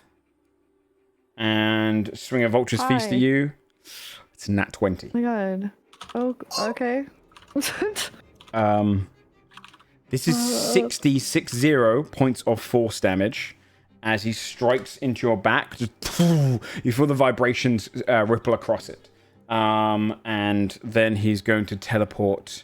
And he gets 60 temp HP from that as well. Holy because he gets the amount of the one he rolls the most on here, which is there. He's going to teleport next to you, Carlisle. Okay. Vulture's Feast, 11 to hit. He doesn't have advantage on this, so he misses you. Yeah, I think he'll go for you, Desmond. Teleport here. Come on! 22. He doesn't have advantage in any way. Otherwise, it would have been a nat 20. So 22, does that hit? No. And then he'll teleport next to this guy here. And nat 20'd him. Oh my god. He's done. He's done. He took 63 points of damage. He only had like 20 health left. So basically the fist goes into him and you see his body go and implode across the snow. Just guts and body parts and viscera just like almost paving red across the snow. Rip Bozo, man. Bro went in there fucking thinking he was tough shit, took one swing, started crying, pulled out a crossbow, pissing his pants, got punched in half. That would end his turn, though, the pursuer. This guy ended that guy's turn. This guy is going to step far away. I mean, he tries to go towards the edge, realizes he can't, and he's going to fire his crossbow twice. Smacks into it like a bug to glass. This is a mess. 10 and a 7 don't hit. He misses both of his. This one here as well, going to back off and shoot his crossbow twice. 20 and a 23. So he does hit both with his. So he will do 7 points of piercing and 6 points of radiant. So that's going to be 6 points of damage for the first one. And the next one's 10 points of piercing, 9 points of radiant. So it will be 14 points of damage. As he just fires these 2 bolts. And you can see they're kind of burning bolts into this creature. Trying to back away from it as much as possible. Desmond. Top of the round again. Ay caramba. Sorry, I totally forgot. I need to make con saves for every single time I was just hit by friends. Yes. Oh, yeah, just 2 then. Just 2 con saves. Okay. Everyone's within 60 feet of me now. Look, I was out of my mind. I thought you were an enemy. That one. You're fine. That one and that one. Oh, you no need to do it twice, I think. But Oh, you're it's good. just 2. Yeah, you're right. You're right. Yeah. Technically, that doesn't hit. All right, you're good. Yeah, Desmond. I'm just looking at Vex. I'm making sure hitting another target doesn't... No, you have advantage on the next attack roll against that creature, so I still have him vexed. I just wanted to make sure hitting V didn't, like, turn it off of him and put it onto V. That's not how it works. Yeah, I'll have Biscuit shoot Okay, him go for it. twice again. He's not dodging, right? No, dodges off. Okay. So 26 and 27 to hit. Both hit. Cool. 18 and 15. 18 piercing. and 15 piercing, so it'll be 9 and 7, so 16 points of damage. Breaking down his temp HP. Gotta be something cast here. Something I could do.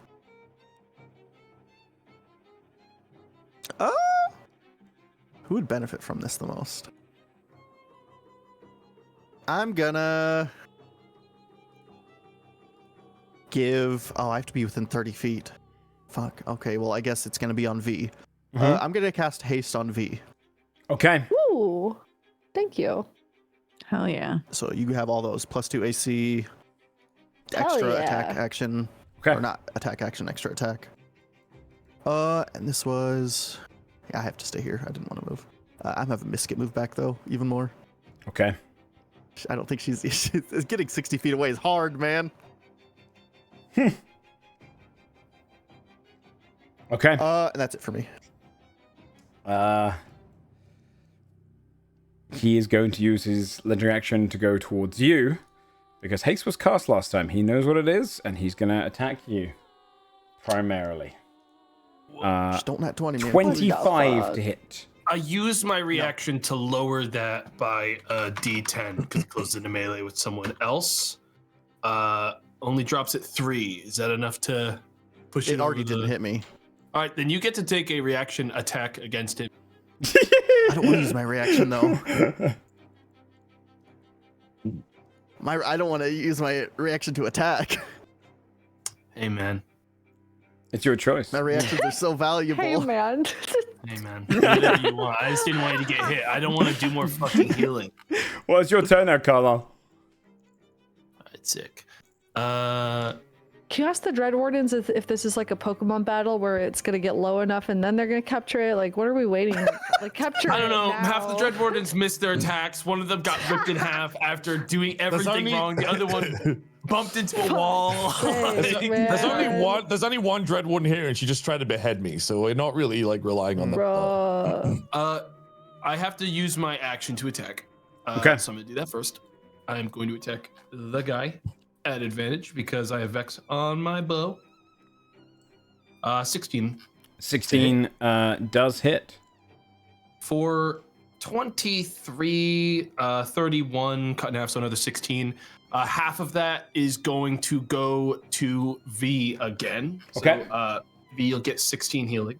Hey, but you round it down, right? You. Does yours round up? I think mine rounds up. It might round down. Whatever the rounding rules is. Usually rounds down to 15, maybe. Go with that. Hey man, you know you're a better mathematician than me. Everyone's the same. Okay.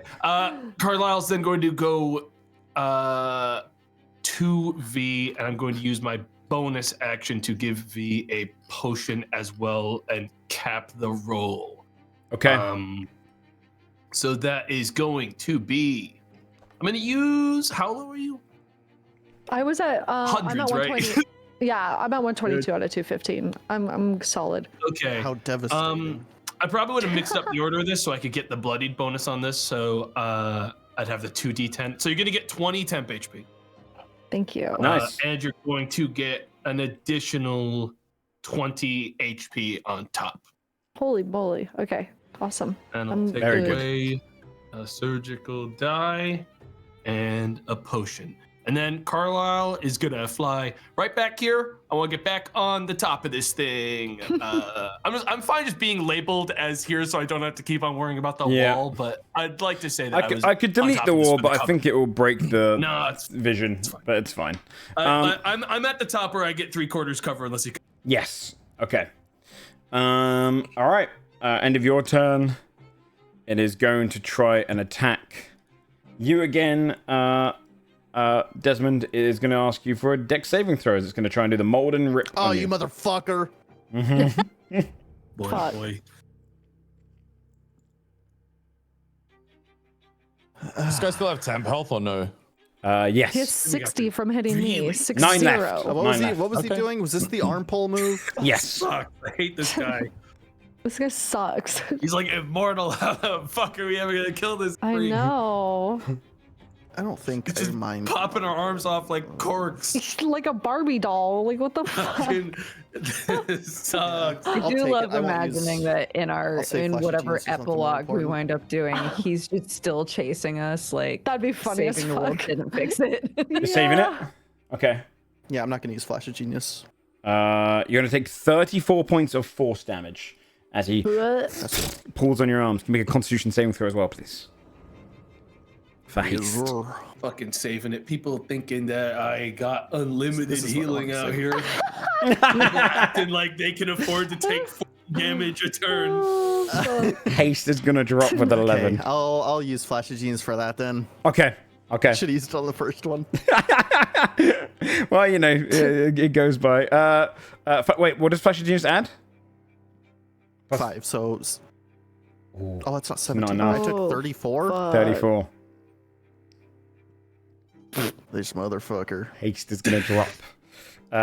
And you get hit by lethargy, V. So you are... Or lethargy. Oops. You are KO for your next turn. This is That's like the part of it. catastrophic. Thanks for the heals, though, right before my KO. So, It's only for one turn. But, okay. An eternity in terms of Eternity, a D&D fight yes, like this. yes. You ever See coming you back in as 15 minutes. Yeah. Yeah, you can go get a snack. Take a lap. Yeah, honestly. Take a lap. I'm giving you a I'm gonna go break. get a There you burger. go. Yeah, go get some with cold lettuce. Nice cold layers. Yeah. Okay, then on the adjudicator's turn, she's going to 5, 10, 15, 20. I think she'll go here, actually, and she'll use something ranged. She has... what's she have? Let's see if she's got any ranged spells. I don't think paladins get many ranged spells. Yeah, she's just going to throw 3 of her javelins. These are radiant javelins, so she's going to throw... she's plus 11. No, plus 10 to this. So she's going to throw 3 of these javelins. 25, 12, and nat 1, unfortunately. Her first one's going to hit for 18 points of radiant damage. So that goes down to 0. And then plus 9 health here. Yeah, you can see she launches them through there, trying to attack it, but doesn't go into its radius, just kind of stays on the outside. Morgan. Still has temp health? Yes, still has. Oh no, Okay. it just faded. Literally just faded. You're fucking pissing me off, dude. I'm sorry, man. Give me a thing about temp health, but they never have temp health. Well, I don't think I have 40 foot of movement. I have 30. If only I wasn't lethargic, I could pull him back this way. Hey, go get your burger. Go get your burger. I'm too lethargic to go get a burger. I'll get a bit Real closer, life. and then I'm going to. Can you please make a wisdom save at disadvantage? Okay. Wisdom save at disadvantage. 14. Fails. So that's clairvoyant combat. So we are now linked, Mm, and okay. I have advantage on every attack against him. He has disadvantage on every attack against me. Okay. And then I'll move as close as well, he could just jump across the arena. I'll move like here because I think that's like a good middle ground. I can get everywhere. Okay. And then as my action, I'll take the dodge action because I can't reach him. Okay. You're going to take some psychic damage here. Okay. It's not directed from anyone, so it won't be rebound, but it'll be 16 points of psychic damage. Why am I taking psychic damage? You've entered into the aura of the aura. strife and haven't done an attack roll on your turn. So you Okay. take 46 psychic damage at the end of your turn, so it'll be 16 points of psychic damage, reduced down to 8. Mm-hmm. Okay. But this is kind of self-inflicted. This is basically your brain going, "Why are you not doing this?" Okay. I mean, is it if able though, or is it just period? Because I Period. physically cannot reach. Yeah, period. Okay. Essentially, just checking. it's a war aura. Yeah. Okay. Okay. End of your turn. I mean, it's gonna go over here. Does lethargy? Does it have any downsides for V? I think. What do you mean? Does it have any downsides? It's the Other than entire you missed your game is a attack. downside. I meant, it doesn't have any. Does it do anything? Maybe the biggest downside in the entire game. Hello. I meant more so. Does it give Yeah, him yeah, advantage and stuff? Yeah. Oh, I don't think so. I think it just it's says just skip your turn. Yeah. target can't move or take actions until after its next turn as a wave of lethargy sweeps over it. Yeah. Then I think he's gonna do his little blurring dash to get to the top up near you, Carla. Oh, Oh, for fuck's He's going to go up sake. this way. You can take an attack opportunity against him, of course, Desmond, but obviously it would be in melee. So that comes with some risks. He's going to go up here and do his melting touch against you, Carlo. 20 to hit. 20 hits. 9 points of acid. And you take... your maximum HP is reduced by 7. Okay. Okay. That'll make it V's turn. go Oh, on. girl, I just sit here. Sorry. That was sit on my fucking dumb crazy. ass. That, by the way, He that wasn't literally- intentional. dude. That wasn't intentional. I That was know. that was That brain. makes it Brain even shut off worse. for a That's second. crazy. That's Dude, loses in large, becomes small, becomes EP. Dude, this is Sits the most there. embarrassing day of my life. Tack, it's your turn. I'm sorry. Oh, actually, technically, that would be a turn. So he does get a legendary action. He'll use it to.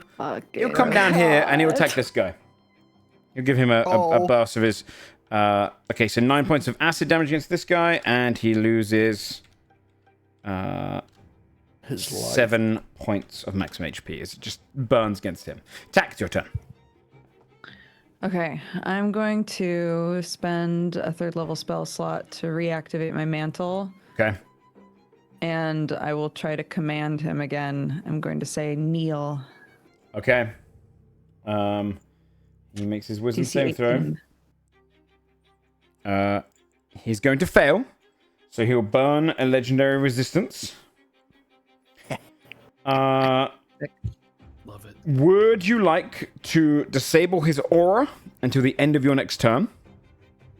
Would you like to remove one of his immunities, or reduce one of his resistances down to remove a resistance or reduce an immunity down to a resistance? Sorry, so that's slashing, piercing, necrotic, acid, and poison. He's immune to. Would you like to reduce his thorns damage? You roll a 1d. You reduce a d4 down by 1d6. So if you rolled 6, for example, 6 of the d4s go off. Or would you like to make it so that his Call of Death, the thing he recharges on a 6 for, the one that causes people to attack people, becomes a recharge on an 8? Frontliners, how are you feeling? I mean, situations. It's not great, but what can you do? We soldier on. What I'm asking is, do you think is it more valuable to make it so that piercing or slashing or something like that goes through, or to just take away? Slashing would help me a lot, but damage I don't type know. not being halved would be big. Yeah, absolutely. It's 2 of our biggest damage dealers. I think it's more of a DPS race than anything else, so that would help For sure. Were Were these Dread Wardens also slashing? The 2 little ones are. Oh yeah, all right all three technically, yeah. Oh, good. That would be great. Then slashing would be huge. Okay, so take away slashing immunity. So what we think? Well, slashing resistance, yeah. Okay. It ripples through, stops that. He's going to use his reaction though to rebound the command, like he did last time. Can you make a wisdom saving throw? Oh, that's right. Against your own DC. This fucking guy. Oh, Yeah. vomit. What's your own DC? Is 18. it okay? Yeah, you'll be. Did he have to make a wisdom save to rebound it? No, he just does it for rebinds fun. it as a reaction if he's targeted by it. Right. Because he got nailed last. Oh, he got commanded last time. All right, so you'll be spending I'm prone now. this time. Yeah, prone. Okay. His slashing resistance gone. Base slashing resistance is gone. Okay. I'm afraid he's gonna walk up to you now and attack you. His Like turn. 2 Oh, Dunlop party God. members. This sucks. Okay, doesn't recharge his ability, but it's his turn now. Yeah, I mean, that's a prone target. He's gonna take the attack opportunity. I don't think this guy's gonna take one because he knows about the thorns. So he won't swing at the moment. And Coward. He's gonna go straight towards Fucking you. pussy, dude. He did just see one of his friends implode. What happened to your fucking oath? What is this? Oh, he's not a knight. Yeah. He's not a knight. Yeah, Not anytime soon, definitely with this kind of display. Yeah, get him. Jesus Christ. Embarrassing. You could say this He encounter should to be try and ashamed. shame him into fighting. That works.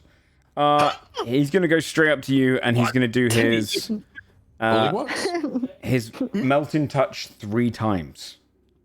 Melting swipe, sorry, 3 times. Oh, Come dude. on, man. Leave them alone. He has advantage on these. 15 doesn't hit. Nope. 30. Wait, is TAC prone yet? I thought their command didn't. Oh no, they're not next prone until day. their turn starts. Oh, You're right. Is it the start of next turn? Yeah, it's Oh. command. Okay. So On my you do it turn, on I your will go turn. prone. Okay. Oh. He's gonna do this Anything to instead. keep TAC from being zeroed in Yeah, one. I'm putting tack in a wall of force. No, Yeah. Joe, you missed those first 2 swings. You've committed now, and you missed 2 swings. No, I'm kidding. He steps up here. He's gonna do this instead. Oh come on. He's going to shred his thorns. It's a 60 for emanation. It's going to be a dex saving throw. You would have 3/4 cover against this Desmond. Sorry, not Desmond. Carlisle, because you Oh are my god, and he did high. that on top of it? Yeah, I get advantage for that shit from now on. We agreed to that, remember? Yeah. That gives you Fuck up. a +5. Gives you a +5 to Okay. your. It's 60 foot though, so it's X-ray. hitting literally everyone. Yes, and he's up top. You see him get his thorns. Jesus and Christ. His carapace kind of shoots off, and he's going to fire out all 7d4 thorns at everyone. Can everyone please make a God. dexterity saving throw? You get +5 to this. Everyone else is going to be... We get +5? No, only Carlo, because he's technically 3/4 cover. He's technically at the Expertly evade it. Me and Biscuit are Oh, okay. she has failed. The Let's go, dude. 21. 14. those 2 dudes fail. 14. Okay, that would make it so going through now. Carlo, you are fine. Desmond, you are fine. V, you're not. Tack is fine. not. The Judicator is not. And the enforcer next to him is not. What about the dog? And then Not good. dog good. This is going to be, you see as he kind of shoots all these thorns off his body, they kind of burn with like acid as they go across, splashing anyone. If anyone got hit, they will take 21 points of acid damage. Half on a 21. That's just the appetizer, guys. Don't worry. It is just the appetizer because there's an extra bit to this. So 21 points of acid damage to anyone that failed. Half that to anyone who succeeded. So 10 points of acid damage to everyone else. Unless you have evasion, you don't get hit. Yeah, let's go. Yes. Rogue moment. Master moment. Fucking backflip that shit. No one sees it because Carlisle's way too high up. And this is the caveat. As they hit across everyone and spray, everyone who failed will now, similarly to V's blood effect, will be taking 21 points of bleeding damage at the start of their turns, anyone who failed. 21? Holy moly! And anyone who succeeded still takes half, so 10 points of bleeding damage at the start of your turns. So with evasion, does that you're equate fine. To a full dodge? I'm going to say if you didn't take any damage, you're not going to take anything at all. So that's going to be fine. So me and Biscuit are also fine. Yes, if you got evasion. So all the succeeders will be taking 10 points of bleeding damage at the start of every turn, and then 21 points from the people that didn't hurt. This is a mean one. You can spend an action to take the bleed off of yourself. This wasn't so what bad. did we do to you that made you so fucking wrathful for this? Like what? This was like probably months ago. Like what the fuck did we say to you the day before you prepped this shit? My bleed damage to this guy when we fought him was maybe 3. It was. No, it was. But it was consistent. This guy copies you, but he also shoots acid spikes and rips your arms off. I don't think any of us did that, man. I don't think any of us did that. No. Guys, I don't remember ripping his arms off. Just because he's evolved doesn't mean he doesn't learn new tricks as well. He's not just the evolution. He does have his own little things. To another guy along the way. Same thing as Jabba, fucking jump 50 feet in the air and kill himself. He's more than his scars. He's more than his scars. Yeah. He's more than his scars. That's very finished right. So that's going to kick off that. So his thorn damage is reduced now to 0d4 though. He's no longer taking thorns damage for this turn. That will be his turn. The paladin to the bottom here. I think he's just going to bolt him twice. Crossbow. 19 and 14 only hits 1. He does 4 points of piercing plus the radiant. So we do 9 points of damage to him. The next paladin is also going to do the crossbows until they see a chance. 18 and nat 20. Nat 20 as well. So this guy shoots in. It's going to be a total of 10, 15, 21, 22 points of damage. No thorns go up as they're just both firing and bolting this thing as much as they can with their crossbows. Desmond. Hey, what's Haste next? Come on. Save the day, man. Anyone? Any takers? No? All right. Let's get it, man. Get out so this guy would have taken 21 points of damage. Dude, at what point do we put him back in the box again for another 10 minutes and think of another? We need a breather. Hold on. and just heal up. Like, if it gets bad, I could. We might eventually have to. Has he been bloodied yet this whole time, or is he still? No, he's barely taking fucking damage. We got him we did damage to him once, and then it was like 800 temp HP. Fuck you, and I can fly. It's like chill. Man. I genuinely don't know what we could do here. Like, I'm scared. We can't outpace him DPS wise at all. There's not a chance. Well, that move has to recharge, I think, maybe not. Girl, I don't know. The recharge is just him building the thorns, I think. I don't know. I don't know what to do. I'm gonna vomit. Let me see something. We all have minor wish. We all have minor wish, right? If we put all of our wishes together. Can we have a complete wish if we all use it? Come on. No, it doesn't work that way. If everyone wishes for Vanderbilt to put this guy 50 more miles away each time, eventually he's very far away. You know what I mean? I say we do a glue trap. He's not bloodied, right? No, not yet. No. As dude. Okay. He's weak to slashing though, right? Now? As in not weak, not vulnerable to it, but it's no longer being reduced. It does actual damage? Okay. Oh, God. I have a feeling he's gonna go after Tack next turn. Because Tack's Yeah, about to because be I will be prone for real prone. next turn. So I'm gonna do something. I'm going to point at a spot next to Tack and say, "Go on, girl, get." And summon a phantom dog, Mordenkainen's faithful hound. Ooh, okay. Right here. Where's here? Sorry. To the top left diagonally of Tack. Okay. Yeah. Okay. Got it. All right. Let me see if I can get a Mordenkainen's dog. What's it called? Phantom? Is it Phantom Dog? Is that what it's called? It's Mordenkainen's faithful hound. Faithful hound. Let me see It if I summons can. a phantom watchdog in a spot. It does a couple of things. The first things don't matter because I'm not using it as an alarm. Right here, Joe. Mm-hmm. I see the spot. Thanks, man. I see the spot. Yeah, no worries. Should I delete attack? Don't delete Tack. Tack, you there? Tack? Oh. Are you good again? I think that. God. Do you remember what your initiative was? Why did I get deleted, guys? I think That's Sam was being naughty. Well, yeah, it's a bad bit. My highlighted. initiative was 11. I tried to delete all my scribbles, but I have access to your character sheet, so I deleted you too. I see. 11. And did you go before the pursuer? Yeah, you did, didn't you? Okay. So I had to put a little purple token on him because he's technically blending into the snow. Because it's really hard to see. But yeah, that is where the hound is. Yeah.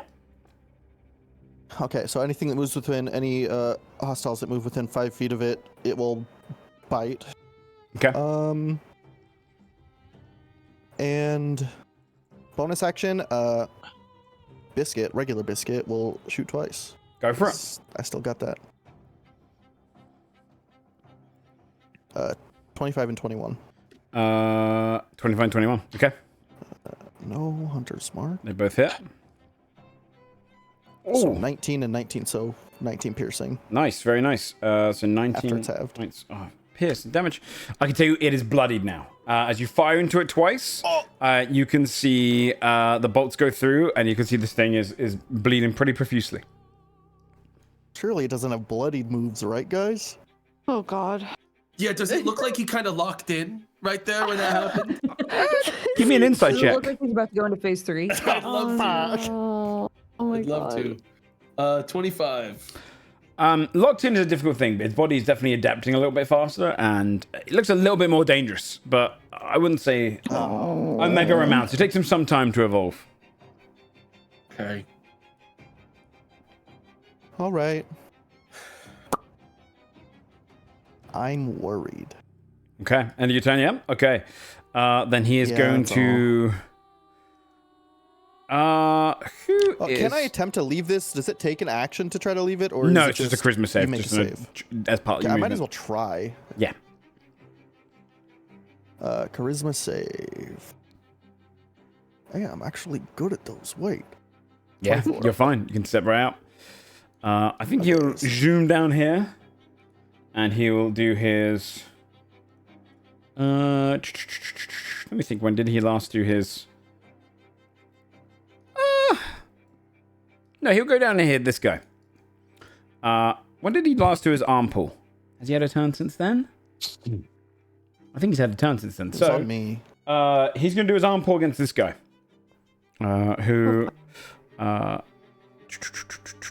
is going to make his dexterity saving throw. 11. It's not enough. Oh my God, are we about to see some arms come off? And he's going to do 25 points of force damage. You see his arms get wrapped. He pulls. Both arms pulled out of the sockets. Blood pours down. And you can see it gushing down. His breath catches in his throat. He's not sure what the hell he's seeing. And he kind of looks down. I can tell you that this effect, if your arms get pulled off, If your arms get pulled off. Come on. We do have a status for this. Essentially, they will take... where is it? I mean, he dies. This guy dies because he doesn't do death saving throws. Yeah, this guy seems dead. I'm not healing. I don't have time. Right? Your death saving throws become 15 or higher, and when conscious, you take 4d10 force damage per turn unless they're cauterized with a DC 25 medicine check. So it's pretty scary stuff. This guy drops down dead immediately afterwards, though. He falls into his back. What the fuck is wrong with you, man? This is gonna ruin the tour. This is 100% you sitting down one night after we ran over a boss you made and we're like, right, fuck it, this never happening again. No, I have a general rule of thumb. I'll fucking make them never forget. I have a rule of thumb. Unbelievable creature. Because I have a general rule of thumb. Genuinely, if I spend 100 hours creating something and you guys kill it immediately, I don't actually really care because that's Postur's problem. Postur's problem. You know, I've heard that spiel. And then I saw this creature. And this creature was just this creature is the elements of everyone going. Or I should say everyone, the loudest few going. When are we going to get a difficult challenge? When are we going to get a challenge? Yours too.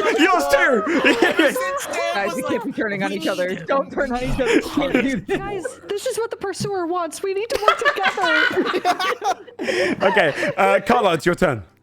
He's bloodied. Oh boy, he's bloodied. That's sick. Who is bloodied in our group minus that guy? Tack is really bad. Tack is about to be prone.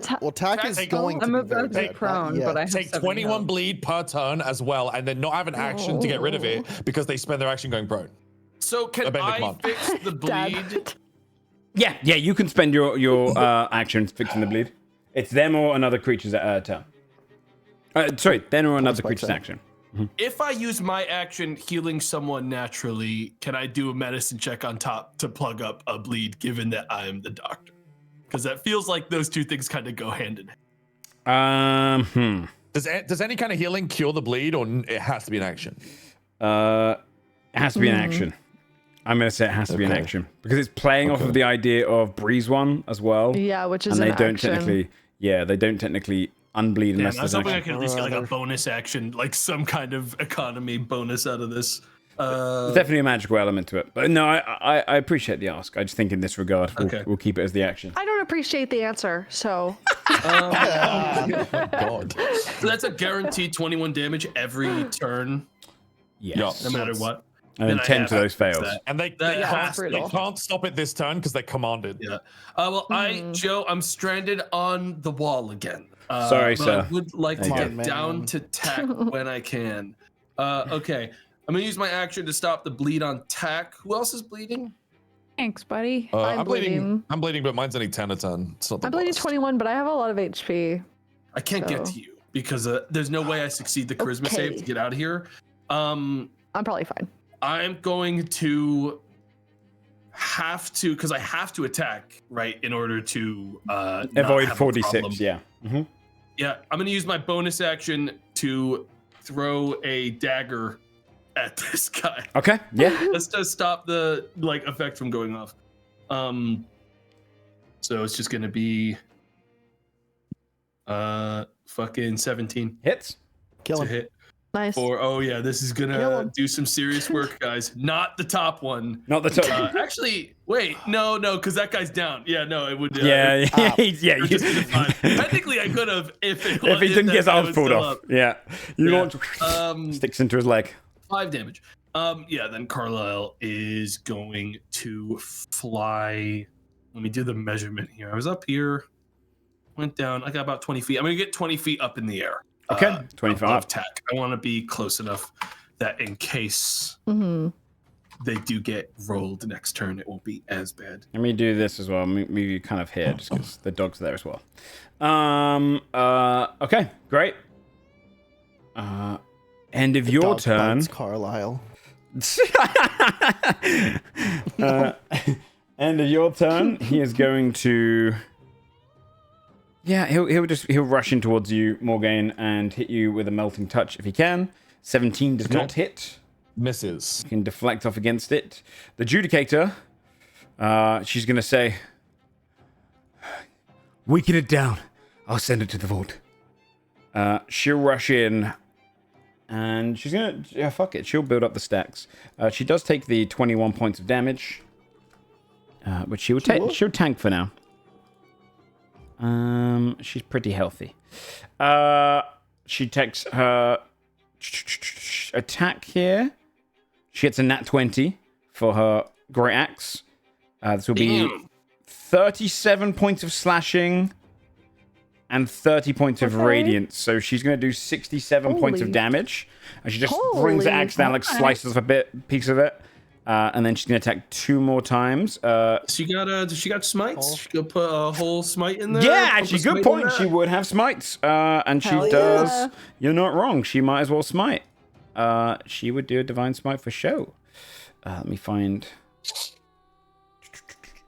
smite just so I can good call calling them over. Feel kind of bad for their little buddies, their little idiots, but she doesn't. They're not even nice to her. She does not mind. So this would be level 5. So this would be it's 2d8 plus 1d8 per level increase otherwise. So this would be holy shit. It's a 5th level cast. She might as well pump it. So it'd be 2d8 plus 4d8 on top of that, then doubled, so this would be 12d8 radiant damage. Another 52 points of radiant. And you see her kind of launch up and just brings her axe down, slice over a huge portion of this creature's body. You see it just kind of burns through. This thing will definitely remember radiance after that. So you can see it kind of sizzles to the side. She did a chunky amount of damage. She did over 100 damage in one hit. And then she has an extra 2 hits. Its d4 goes up by 1. She hits it against with a great axe. That's a nat 1 though. Ebbs and flows, and then hits again 24 to hit. She would take 1d4 points of damage. And takes 1 point. That's fine. She takes 1 point of damage there. And she does 28 slashing and 17 radiant, so 45 points of damage. She's she did quite a bit of damage though. She did nearly 200 damage. She just slices into this creature a couple of times, ending her turn. Morgan. I was thinking about trying to restrain this guy, but I think with thorns being as low as it is, I should just swing, because I also have advantage. Yeah. So I'm gonna do that. Okay. Yeah. It's only 2d4 the thorns at the moment. Oh, you would start off by taking 10 points of bleeding damage as well. Yeah, thanks, man. It's okay. I guess I'll make a con save.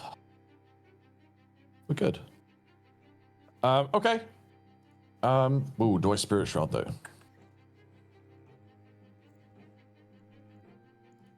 Probably alright, man. I Spirit Shroud. I'm gonna drop Hex and Spirit Shroud. Okay. And then I'm gonna attack. 20 to hit. 20 hits. For 25 damage. 25 points of damage. Yep, you slice straight through. And using life drink, I'll heal a hit dice of damage. Go for it. You would take 6 points of thorns. It goes up to 3d4. Yep. Second swing is a nat 20. Very nice. Yep. Damn. It's gonna be for that, and then I'm also gonna smite. Okay. Yeah. So this would add a fuck ton more damage. Yep. So it'd be 24 points plus 14, so 38 points of damage. Seems looking hurt. It's looking very hurt, and these just 2 crit. And then Eldritch Smite is 1d8 per spell level. And does it start off at 2d8? Plus 1d8 per spell level. Is it similar to thingy? Does it start off at the 2d8? I don't know if it's exactly the same. I think so. But I want to say it is, but we'll see. I'll look for it as well. Smite. Yeah. Eldritch Smite it starts off with 1d8. Yeah. Yeah, 1d8 plus 1d8 per level of the Warlock spell slot. So it'd be 6 total? 6 total. 68. 28 doubled. Or do you want me to roll twice? Oh, it'd be 5 total, because you can only cast it 5th level spell, right? It's 1d8 plus every level of the spell, so it'd be 6, right? I think Smite's cap. Yeah, but 1d8 plus 1d8 for every level of the spell. Yes, sorry, yeah. It's do you know what? It's because it's worded differently to Divine Smite. Yeah. It's counted 1d8 without spell. Yeah. Am I doubling that damage? Or do I roll twice? Roll twice. So roll another 68. Okay. It was the same. Double. Crazy. Okay, so 48, 56 points of damage. What did I just type in there? I typed 46, so 56, so an extra 10. It's looking extremely hurt. She says to you, yes, it looks weak enough. If I can strike it now, I can banish it straight to the vault. Oh, that's how it works. Well, one more for good luck, though. Because I have one more. Kills it. Okay. Do it. Oh. 23. 23. For another 27 damage. 27 damage. You slice it. So you would have taken, 3d4. I think 7 points of damage, and then 4d4. So 13 more there. So 20 points. Yeah, 20 total, and they'll be up to 5d4. Yeah, you slice it twice. It looks extreme, like the ink's pouring off it. It's weakened. She goes, your choice, dead or gone. She's last in the tournament. Gone! Gone! That shit! Meaning, Please. you basically have to survive another round if you want her, We and have it to might hold not off. guarantee. I think it's worth it because if this guy is gone and over at the vault, they're not our problem for quite some time. I have a plan. Yeah. Morgaine would look at her and say, this creature cannot truly die. Must be contained. Must be contained. Okay. I'm gonna move here because I feel like it. In case, because she's gonna swing at me again. I just feel it. Yeah. And then that's me. That's my turn. Okay, end of your turn. It is going to strong turn from you. I think I did 150 damage. Holy moly. It is going to. Yeah, I think it's just going to stay where it is. Take a melt and touch against. I'm going to roll D2. 1 for you, 2 for her. Because you're both very dangerous characters to her. 2 for her. She's going to try and melt and touch her. Imagine it kills her. 18. Oh god. Fuck. Yeah, 18 they're very doesn't strong. hit They her. have no health. Like, nothing. So she's fine. V. Okay. So we don't want to kill it unless her banishment fails, I guess, is the idea. Yeah. Yes. You probably want to spend your action getting rid of that bleed, right? Instead. Yeah. So do I take 21 immediately? Yes, you'd start your turn Okay. taking 21, sorry. Okay. And then, I want to use my action to stem the bleeding and make Okay. it stop. Yeah. V's version of that, she just looks down at her own blood and goes, stop it. Knock it off, The dude. blood's like, like goes back in. Yeah, it's going to try and take out your healer. It's going to look across to you, Carla, and try and hit you with a psychic lance. Oh boy. That's fair. Brother. Dude, the dog jumps in front.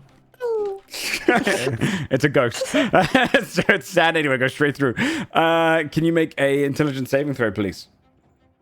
13. by I'll bring that 5. to a almost used 16. to That still wouldn't be enough, would it? Okay, and then I boost it. Okay. Yeah, I'm figuring if I got it high enough, then you'd be able. Yeah, you're absolutely fine. You're going to take half the damage still, but 7d6. You take 13 points of psychic damage, but no effect otherwise. Tack. You spend your turn I kneeling. go prone, man. Yep, kneel down. No! Get up! The pursuer's I also turn. still can't see It's getting anything. bad. He doesn't get his thing back, That's good. which is Can I have good. vision, please, DM? Oh, you can't see? Okay, hold on. You took my Tack's eyes? Sam took Tack's away eyes. my eyes. I took Took Tack's my eyes. Tack's eyes? Is this 16? Wait, yeah. Dude, I wanted someone else to know how it feels for a change. That's fair. Yeah, okay. So that's his thing there. Oh, okay. This is what he's going to do. He is going to try and lure in some folks to him. V, He's going to shoot a luring dart towards you. Can you please make a dexterity saving throw? You do have advantage on this. A luring dart. Dex saving throw? Okay. Yeah, he fires this dart of acid into you. 23. You're fine. Do you take half damage? Nope, doesn't hit you if it doesn't if you succeed. Okay.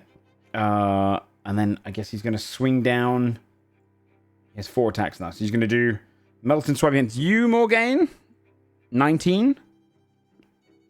Misses. You do 1 against her. 19 misses her as well. And then he's going to do his final attack against Morgaine. 21. Is that disadvantage? Yes, yeah. It would have been 21 or 22. Does it? 27 points of acid damage and 15 points of slashing. Ow. And you have your maximum HP reduced by 11. 27 and 15? Yes. And your maximum Are you doing HP goes Ghelfi? down You by bloodied? Yeah. That was a stressful man. That's the term I am. Are you like one more hit and it's toast? I've gone beyond bloodied, I would say. Yes. Okay. I'm in a position deliberately because I can keep 2 people from going down a turn. Yeah. What? I think it's the combination of that. Well, I took like 50 damage on my turn just fighting it, and then I got that was a lot as well. Question: does the 11 bring you the minus 11 your max HP? Does that bring you down to 0 at all? Oh, is the max HP also counting as damage?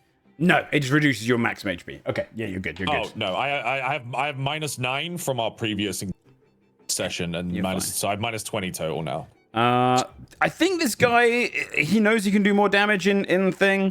I think he sees this creature as he's gonna kind of start me. I mean, first of all, he would take his extra 10. Imagine he accidentally kills it. And this guy's not gonna fuck up the whole thing. He draws his sword. He steps in. Oh god. And you see the Vindicator go. Oh, sorry, the Adjudicator goes, stop. This thing's going back to the vault. And he goes, of course. And he would spend his turn reducing the blood, getting rid of the blood. Patching himself up. Desmond. He probably still takes damage because of the strife aura, yeah. Because he didn't actually attack. You're right. Yeah, he would take psychic damage. 13 Poor of it. Guy.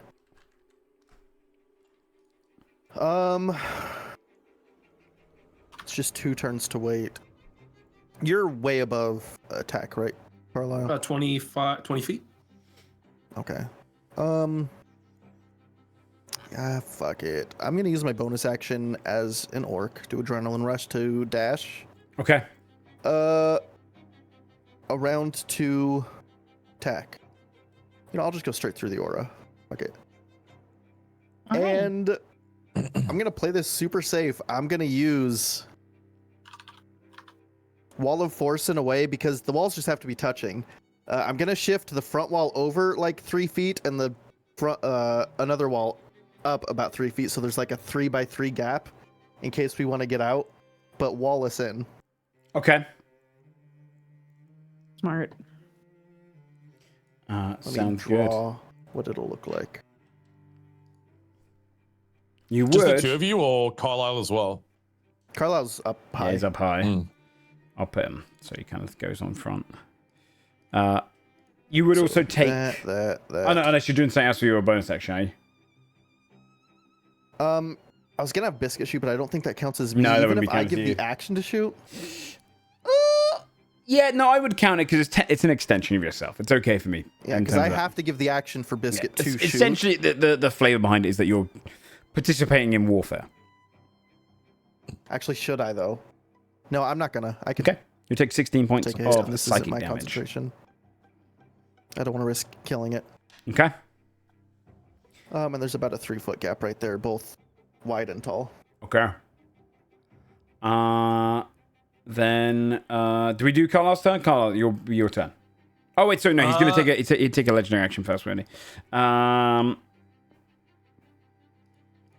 he's gonna go for the arm pull on you, Morgaine. Can you make a dexterity saving throw, please? Joe's a little fucked up. Like, last thing I'll do before this guy's gone is rip your limbs off. Rip your fucking arms off. 18. 18 is enough to succeed on the saving throw. Shout out to Bless. So you don't, the Bless kicks in. So you don't actually have to do any saving throw. Okay, nice. Yeah, you are good. So it will be Carlisle's turn. I'm gonna try to make this really easy for the Judicator. Carlisle is going to attack this fucking guy. Specifically, because if I hit, which is a 29 from here. Okay. I'm gonna turn all this damage into sleeping, and they're gonna go unconscious. Oh, very good. Okay, that's very good. That's to gonna know. be 27 plus another D10 on top. So, is there any remaining health they have? Remaining health they have, as long as it's over that amount of damage, they're unconscious. For it definitely is. I think you had 4 health I left. believe crits on, So you guys are, you guys are very close. You are so close. You are so close. It is going to drop unconscious. Yeah, this creature falls to the ground asleep. Actually, hold on. I need to check something. I don't even know if you can do. Let's see the unconscious condition. Is this from the correct one? Let me see. Sorry, I have to find the actual. For some reason, D&D Beyond puts you onto the old version. Player's handbook. Yeah, Roll20's fucking cooked too. It's like there's no unified rule set anymore. Hopefully soon, dude. Hopefully soon. Somewhere fixes everything. Is the Roll21 outdated? It shouldn't be in the game. Oh no, in the game you're playing right now, technically, yes.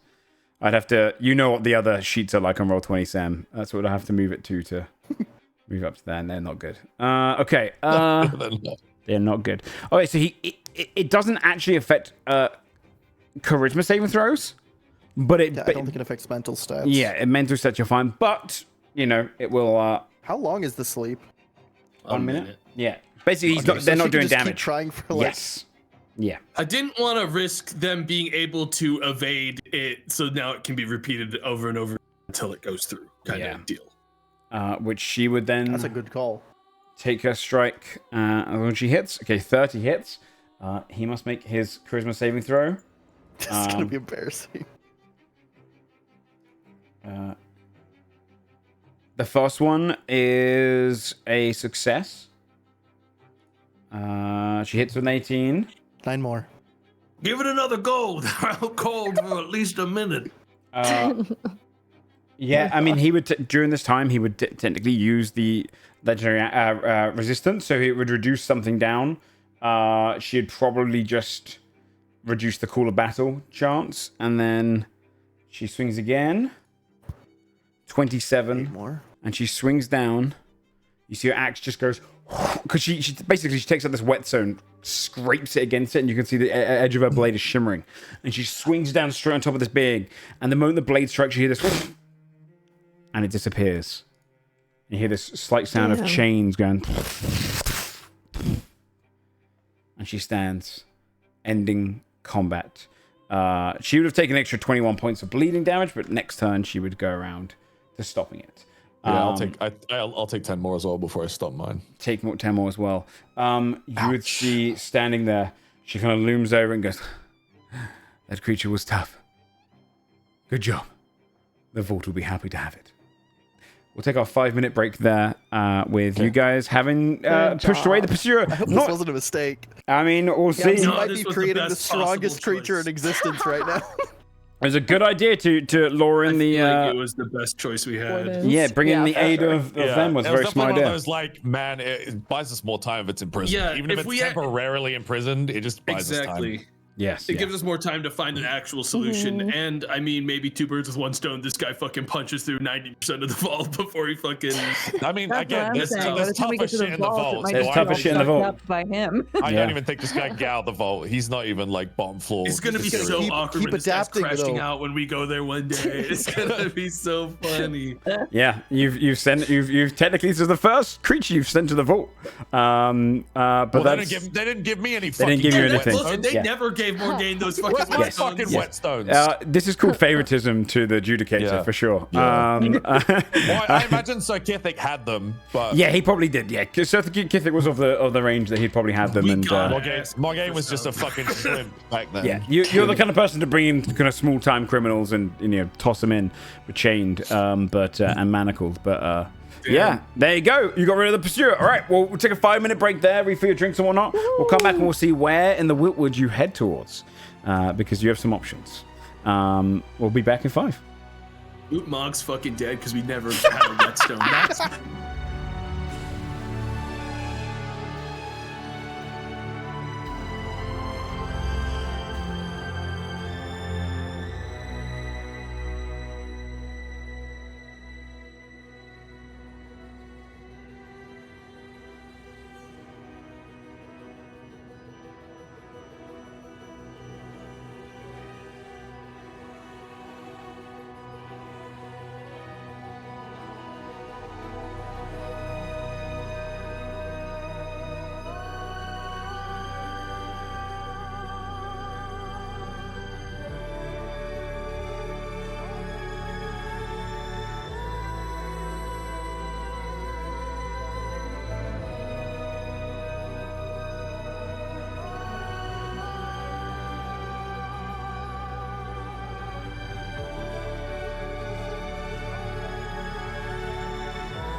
Okay, chat. Let's give him the unmuting in 1 minute.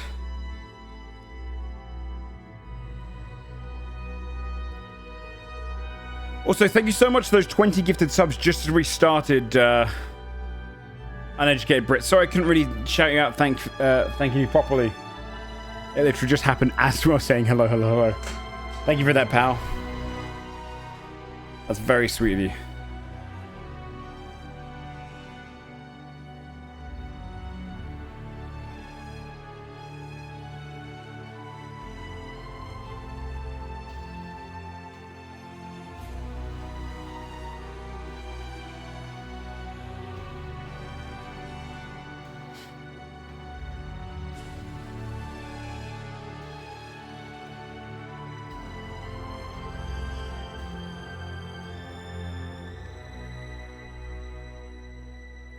Next time I have 6,666 health.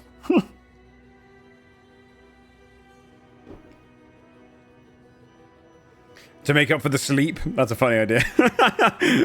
It has infinite health, so it can't be put to sleep. Alright.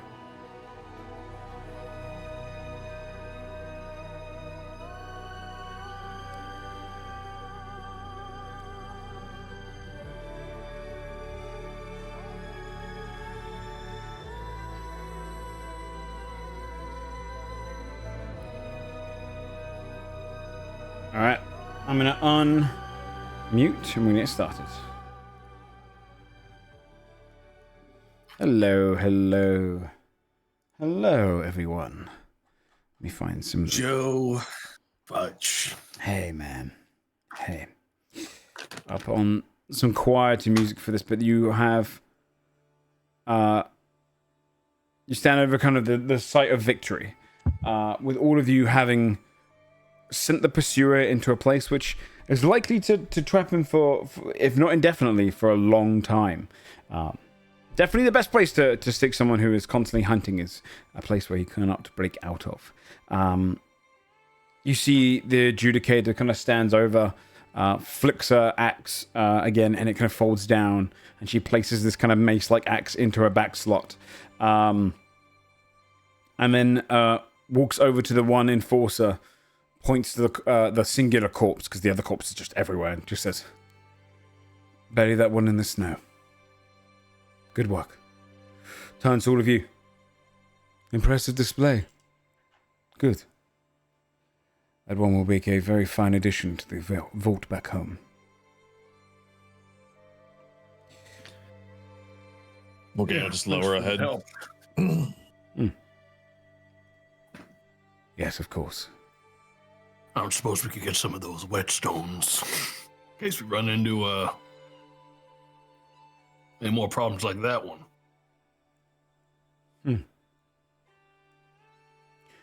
What a persuasion check with advantage. I knew it's gonna make you roll persuasion, dude. He gave me advantage though, so that's sick. 15. I can bring that to an 18. You can bring it to it. She goes, "Help with Sir Lewin, and I'll see what we can do." Beans, we're not getting those. That's a rough timeline. Damn it. She nods her head. "The vault is... it could use hunters like yourselves."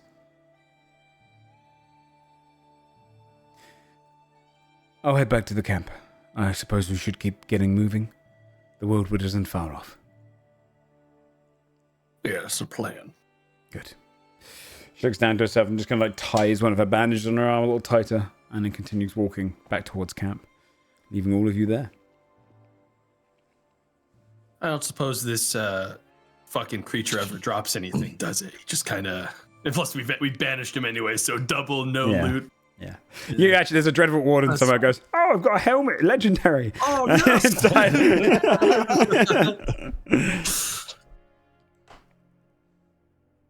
Now we can at least take a peek at the corpses of the hobgoblins, or what was it? The bugbears, yeah. Bugbears. Take a quick peek before we... And these two. Well, not that not one. looting the corpses. This of guy's Dread burying Wardens. this guy. Yeah, you definitely can. Is there anything left to bury? That guy's the armless that's the one that just got delimbed. Yeah, this one didn't explode. The other one exploded. The other guy's somewhere around The other one was a deleted token. I see. Yeah. It wasn't fair to keep that guy on the board. Yeah, you could go and search across their bodies. Across. I think Morgaine would help bury the guy while bury him. you're doing that. You can see the enforcer that's with you is the one that kind of held restraint with the other one. No, the half-orc didn't come, but kind of looks at you and just says, "Thank you, sir. You fought well. You fought better." And they kind of look down with a bit of like shame. As did he. And then Morgaine will gesture to the corpse. He nods his head and says, "Hardly. We were afraid to get in there. You and the judicator, She'll gently place the severed arms on top of the body. Yeah. And he kind of looks and goes, I understand why you are knights, and we are learning. Justice be with you." And he continues kind of nod and place a hand like warmly on his shoulder, and then enjoy a moment of silence. Okay. One nearby. Like, going through all the fucking loot. Now, I'll be honest with you, Carlisle, you won't find much on these guys. They are ambushing, kind of nomadic bugbear warriors. So for the most part, you would find they're kind of put together weapons and whatnot. But on the big bear itself, you could declaw it, and you would have a small amount of adamantite. What about the fur? Oh. Can I get like a fucking you could definitely furs? The fur as well, especially, it's kind of got a metal lining underneath, so it's going to be a bit hardened as well. Turning to gold. Yeah. You could definitely kind of throw on a big kind of bear fur if you were to kind of de-skin it. Hardened, almost. The fur is, it's not the most comfortable fur, because it's almost razor-like sharp, but it's almost like this soft razor. Like if you were to run your hand through it, it'd feel like fur, but then you bring your hand up and it'd be cut up. So it's kind of this strange material. But yeah, you could get some adamantite from that. And let me look at the leader. He might have had a little something, but do we have much reason to collect adamantite, like from a? You guys are a little bit beyond it. Perspective. Yeah, I think that's like a thing where Carlisle is kind of like, it's more of a skim over to be like anything magic in here that's actually like at this point not gonna harvest corpses for their. I mean, adamantine's always good, right? Because it prevents crits. That's true. I mean, yeah, that shit matters earlier, but it's like anything that with adamantite's usually like attunement to use anyways. So you might, collecting it, if something comes up later, you can come up with some ideas for it. You can always take it, but otherwise, yeah, it's not. Carlisle, can I do like a survival check to like just carve that part off? And it's like pocket. 20. Yeah, that's fine. You can just declaw it and take that with you. Okay.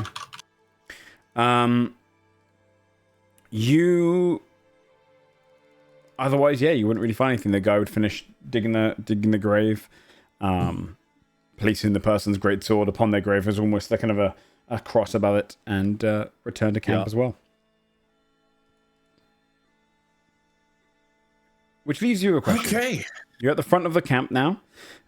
You're still in the kind of scouting range. The Wootwood isn't far off. I'd say you've got about a day more march to get here, so you'd have a long rest before going to the Wootwood. And so all your health would return to normal. But upon arriving at the Wootwood, you're going to have to make a decision on which way you go. Okay. Are you heading towards Sir Liran, the Exile Knight? Are you heading deep into the Wootwood for kind of Carlisle's part of the journey, and to look into also deeper is going to lead you towards Desire, and any thought process towards that, and following the spear? Or are you going to search for these people and any rituals that might be going on there? I guess maybe it would probably depend on what clues we came across first.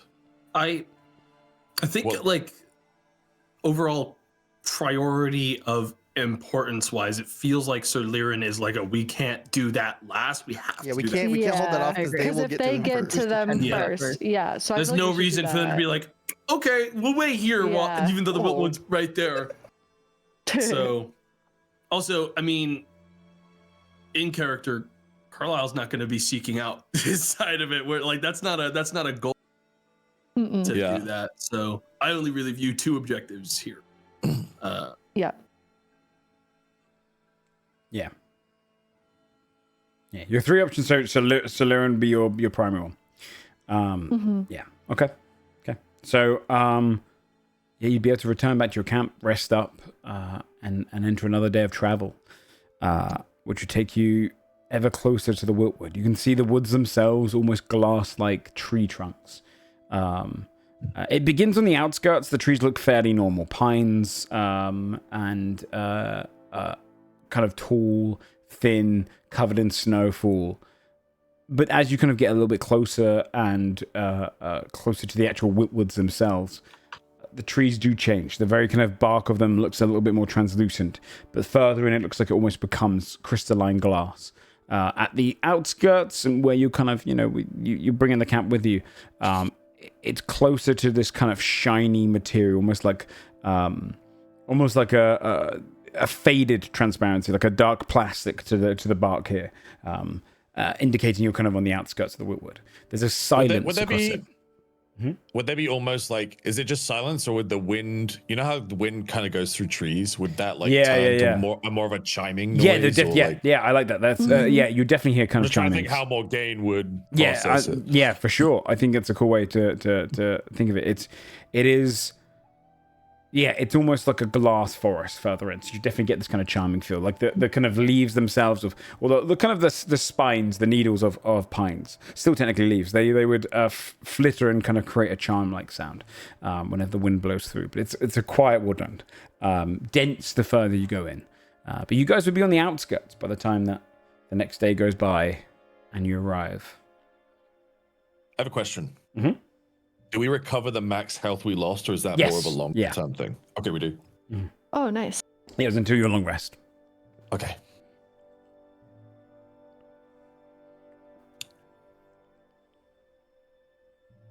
So arriving on the outskirts of the Wiltwood, you kind of get to the first formation of trees. Your camp's still in the distance behind you. If you were to pull your scouting party together and lure the others in, like I said, the three choices you would have to pursue is, that Larian is closer to the mountainous cave area. These people you'd still have to find. And, the spear, there's still signs of the spear as you kind of approach it. Large kind of campsites, melted snow that's like softer snowfall that's come down more recently. Clearly, haven't been cleared out of 1,000 soldiers traveling through with fire and whatnot. You can see that kind of almost pathway going through the Wiltwood. So, I already know, but what do you do once you reach the Wiltwood? Carlisle, I presume we should stop the camp here. Yeah, I think we have them stop kind of quietly, and if we are going to go look for Trader, we should probably go ahead a little unannounced. If you want to try to get there first. I'll notify the others. We're going to head back towards the camp to notify the guard that they're stopping. Okay, yeah, they'll hold up. And you can see ShayneHawke would say, all right, we'll build a perimeter around here, make sure to build a few trenches and whatnot in case anything comes towards the camp. And we may be here for some time. That's his head. Okay. Get comfortable. We'll embed everything in. And he starts ordering some of the troops around, and they start kind of digging up a trench, putting up a bit of a slight palisade wall, portions of it to create some defenses and exterior to your camp. I'm imagining that once we do the thing, looking for Morgaine's person, we would come back. I don't want to take Vessel 2.0 with us unless we're doing the trying to find my people thing. So I feel like we're going to come back. Okay, cool. Yeah. You guys are, I would say you guys are, what color do you want to have as your campsite? I'll draw for your eyes. Do you want a nice yellow, like an orangey yellow? Orange, yeah, do an orange. This one? kind of closer to yellow. Warm. I'll change it to orange again. So you guys are probably about there. For the sake of your kind of eyes, you're right on the outskirts. There's a kind of a soft flowing river close by, flowing towards you. A few small hills and places to hunt on the edge of the woods, but you're on the outskirts. All right. Well, as far as finding the guy, we know he's on the river. I suppose following the river we have here is probably our best bet for now. So once everyone's together, we should go before those Dread Wardens catch wind. Yeah, my game won't even notify the Dread Wardens of anything for now. Just head back to the group. Yeah, as soon as we can go, we should go, right? Camp settled, and no questions asked as of yet.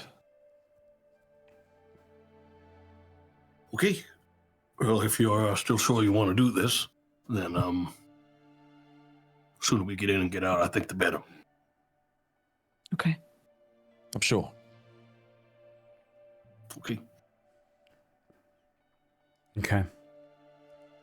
Then you'd be slipping away from the camp whilst everything's being set up, using that kind of distraction to get yourselves ahead of the Wardens ever catching wind.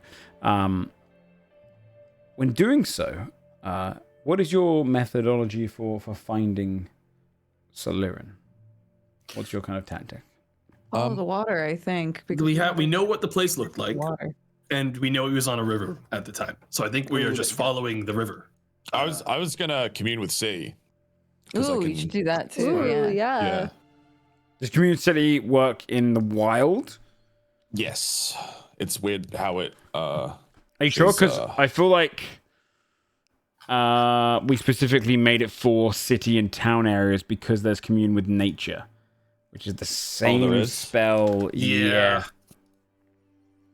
Yeah. The best we can do is locate creature, which is a mile around, and I think Tech has. I have that. Okay, yeah. That's our best option. It's probably gonna get a lot of use in this shithole. Yeah. In which case, okay, so you're going to follow the river. That's crazy. The commune with city is the only one available to wolves. Yeah. Not the other one. I don't even think it's a real spell anymore. They got rid of it. We pushed it onto warlocks because you wanted to use it as kind of because it had cool flavor. I think they actually got rid of it. So is Tat casting locate creature? Double checking how it might be worth holding till we know that we're clear, like near an area where. Well, it could be. That's because Tack drew what they saw, right? Yes. From the scry. Very accurate. So yeah. Could Carlisle be perception checking, like for something that looks closest to what that drawing is as we're moving? Yes, I'm going to say survival check to begin with, as you're kind of using the general outskirts and smarts of it. This will reduce some of the time down. 20.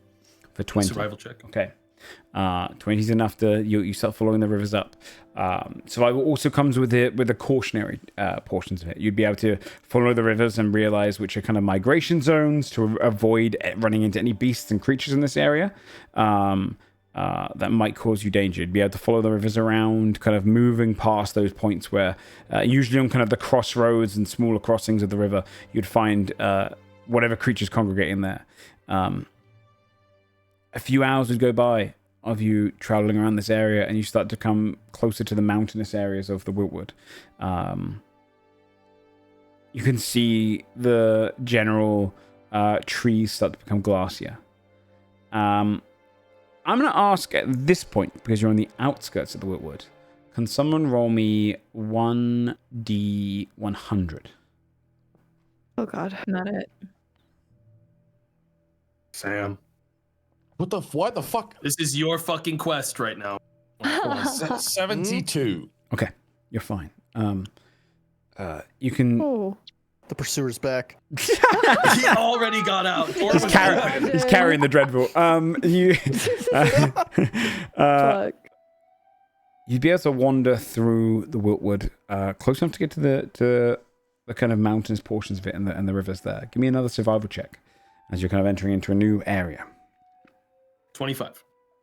Even better. You can kind of almost take into account the area and avoid now going towards any caves, and you start to use your kind of general smarts. It makes sense as well because you've been through here. You've survived the Wiltwood before. You understand which bits to avoid. You understand what sounds not to go towards, and you keep in the kind of quieter portions, well away from anything. Usually where there's heavier snow is a little safer as well. You can look for tracks as well, and anywhere that hasn't been kind of blanketed and trampled. It's fairly safe. You can even use some portions of where the spear or large groups kind of went through because it would have scared off some of the local wildlife. And I would say it cuts you down to at least about an hour. So 4 hours spent here before you get closer to the portions where you start to recognize. Or at least the environment becomes somewhat familiar. Now you can do a perception check. Awesome. 25. Tracking perfectly, you'd see. Damn, he's good. Yeah, he doesn't lead you astray. You avoid any thoughts or run-ins with combat for this search here, which would lead you far quicker to the guy. You notice that the mountains in the area start to match the drawing, though from a different perspective. You're at least within. You could probably determine at this point you're rather within a mile or a couple of miles of this person, at least within a few, because you can see the arrangement of the trees, the way that the caves are kind of almost creating this almost like overlook above them, the mountains area here. Everything seems to match. I will cast Locate Creature and describe the person that I saw in the scry. And with that familiar, skipping any threats along the way, you guys would be able to make your way around until you see the cave. The one from the scry, you can see the kind of river adjacent to it. You realize you've kind of made it to around here, around this point here on the map. Probably a little bit closer to the mountain itself, though. You'd probably be. Let me redraw this. Probably to about here, and you'd get to this point. And you can feel the presence, searching, following the presence. And it's pinging inside this small cave up on top of kind of an overlook. Gives them a good sight of the kind of local area. Takes a little bit of a climb to get up there. But not one of like hand climb, kind of just a steep hill that leads up to this little cave. And you can see a very slight illumination come from inside. It's definitely tried to be muffled. But he seems to be in there. Okay. So what's the plan? You gonna go in there and introduce yourself, or can yes, that's the plan. With Locate Creature, if it is like pinging them, I can tell if they're moving around. Is he moving? No. Stationary. Okay. Maybe shifting in their seat a little bit, but that's it. Hostile. Well, I would certainly try to make it very clear when you get near that cave that you are not a Dread Warden here to take them in, because they're going to assume immediately. It might be better if I go in last. Mm-hmm.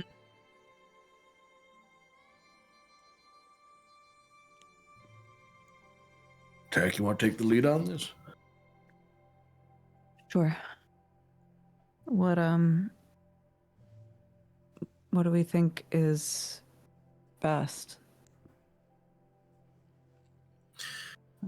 I think we lay all the cards out on the table and say we're trying to get to him before the others do. We don't really have time to really try to engineer this in some more careful, considerate way. The odds are the other wardens already know we left. True. They'll be tracking us through the snow.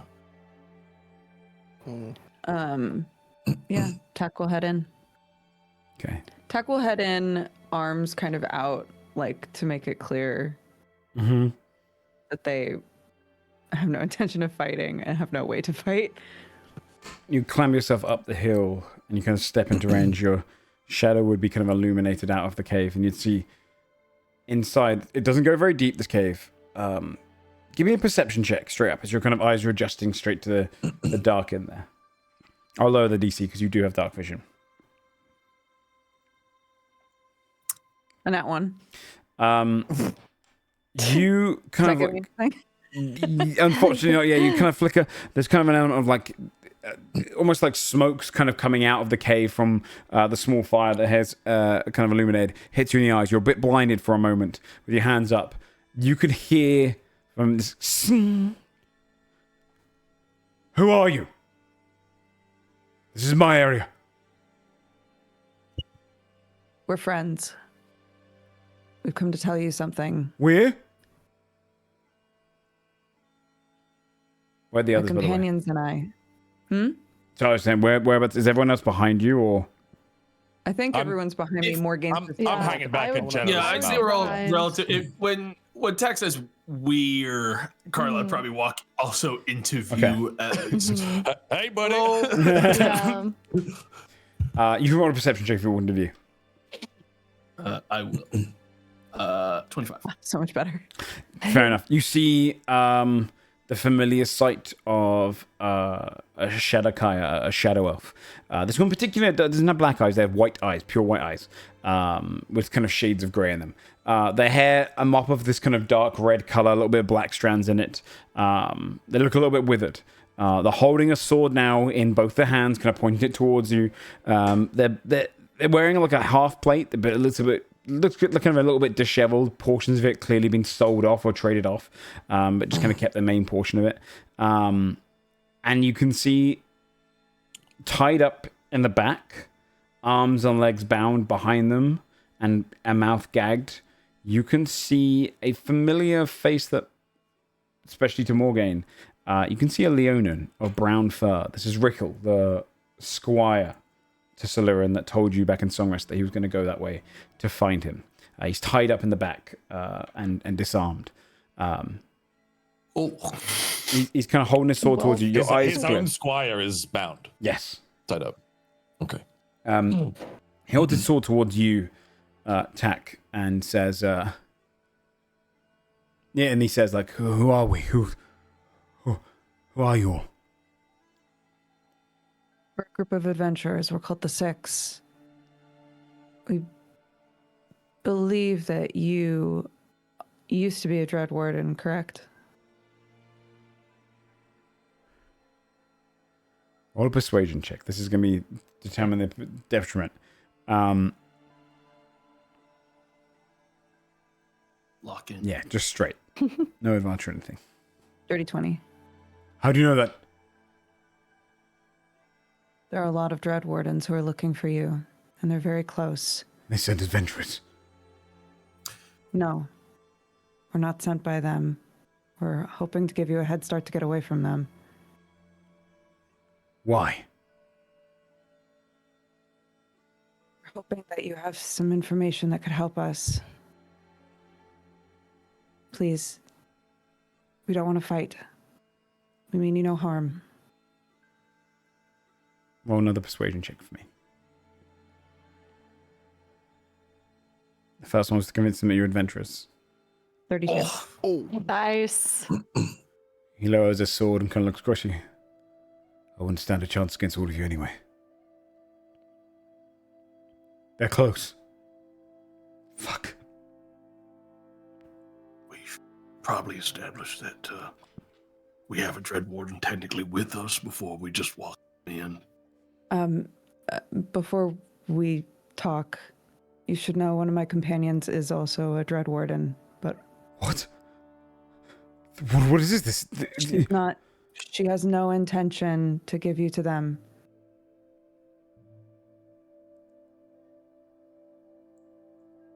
Please, if we could just talk, I think... Fine. Be clearer. Come inside. He kind of steps back and he kind of keeps the sword in his hands and just kind of points it towards the ground with one hand. I'm going to remain Can armed. I now see the Leonin? Yes, yeah. Once your eyes are cleared, you can see him. He kind of notices your eyes gaze. Don't worry about him. He's not of the right mind. I could take a look at him if you want. Am I given the okay to come in? Yeah. If you're like looking for us for signal, yeah. Yeah. Yes. Yeah, Morgan would like hesitantly appear in the mouth of the cave. Before he sees you, he looks to you, Carl, and says, "There's no point looking at him. It'll just take a little bit of time. This place, if you spend too long here, it plays with your mind, but it comes and goes like a wind. It changes you. Trust me, I know. At least get him some tea to help him relax a little bit. I know help some people. Sure, that's fine. Don't hurt him." Yeah, Carlisle's gonna whip up some of that tea he gave Lady Whisper. Yeah, fair enough. Yeah. Chill this dude the fuck out. And he notices some more game past you. You're the Dread Warden. I am. What's your name? Morgaine. I was there the day they brought you in. I remember you were younger. Child? Kithic, he was you. You still a squire? No. Congratulations. Well, I wish it would have been better circumstances. So did I when I was asking questions. My companions may have some questions, but mostly I have questions. I don't think you would like my answers, but I imagine I'll have some of the same answers that you're questioning. I had questions of my own. Now look at me. Well, I fear we don't have long, so. Yes. Who have they sent? Oh, I forgot her name, because Strippin doesn't That's okay. remember. Judicator Vindala. Judicator Vindala. My cousin brought me in last time, why not again? He kind of completely sits down on this kind of like little fashioned log. He's kind of brought in like a small bit of wood, and he sits on it next to his small, like kind of trickling fire. And keeps his sword in his hand, but just kind of placed over his knees. I don't imagine I'll be able to run far anyway, but I'll try.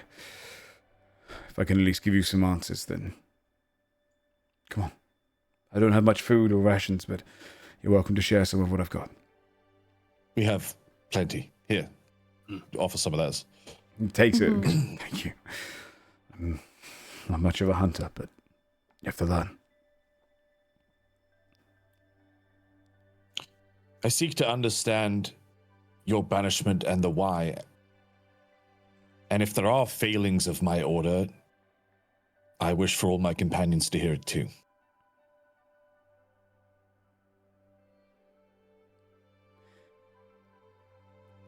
I'm afraid that if I... Fine. But it might not be something you see as failings. I did. I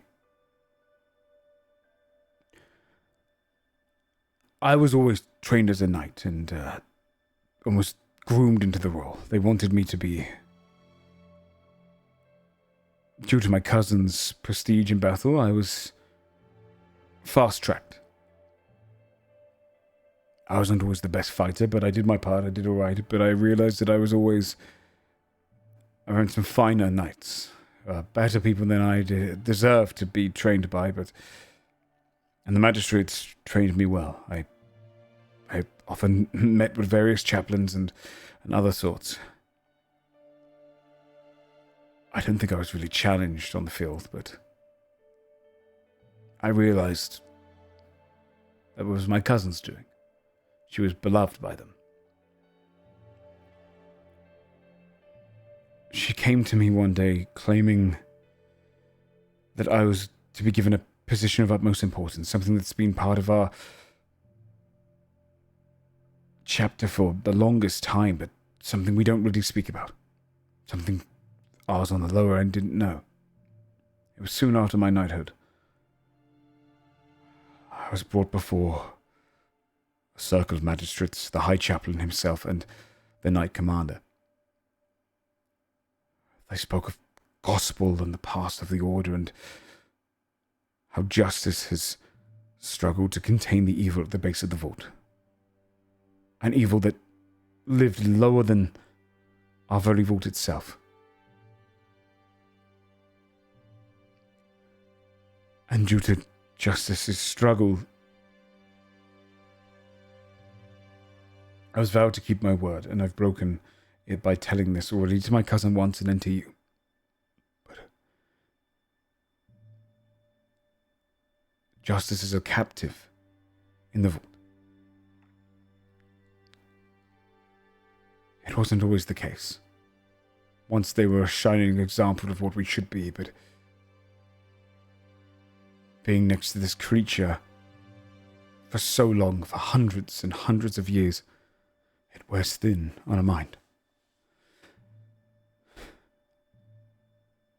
But they needed someone, something of justice's power.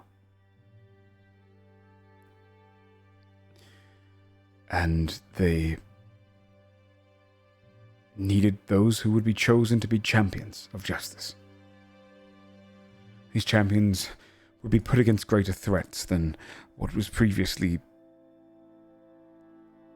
challenged for our people. It was the greatest threats could not be handled by mere knights alone. They needed someone that could draw radiance from nothing.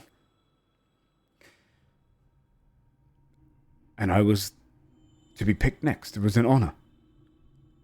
And I didn't understand why I was being chosen. I didn't deserve it, didn't earn it. And these champions, they would hear justice's voice, be spoken to like they were the chosen one to enact their will.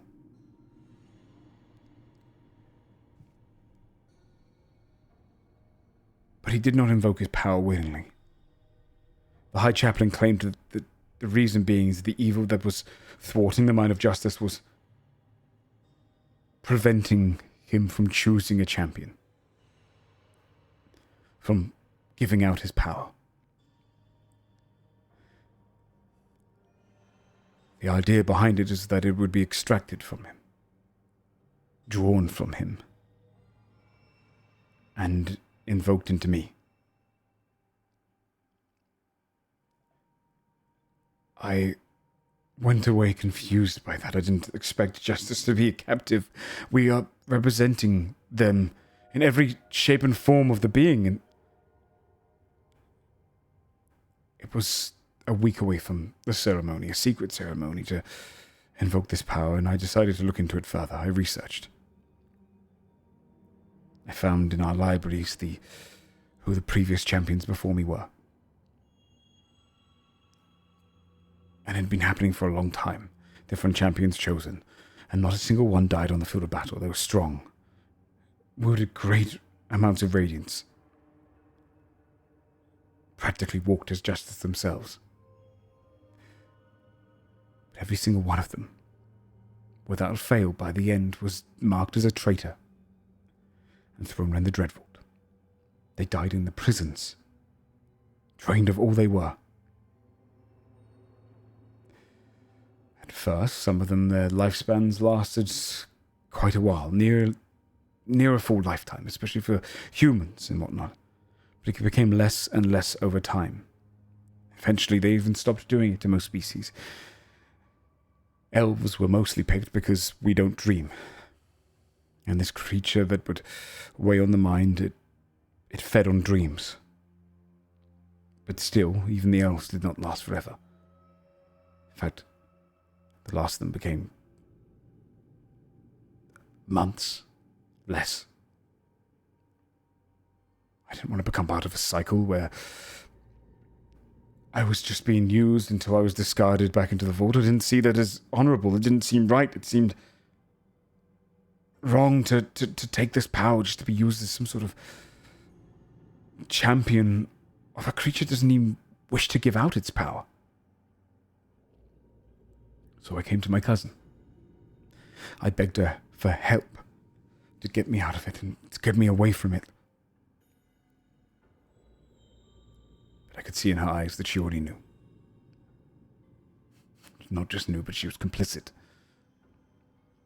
She told me to do my duty.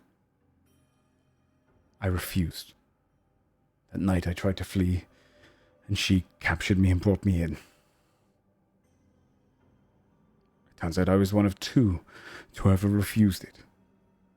My cousin being the other.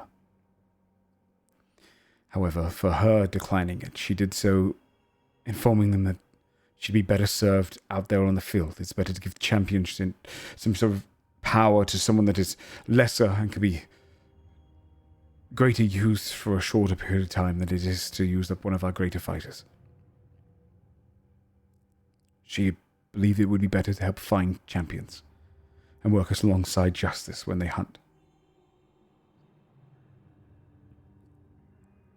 They threw me into the depths of the cell, knowing that I had to be willing to take on the power, and they left me to rot down there.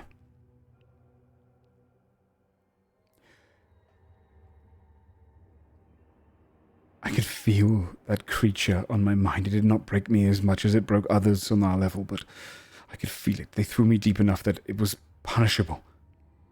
A warning, perhaps, to future ones, but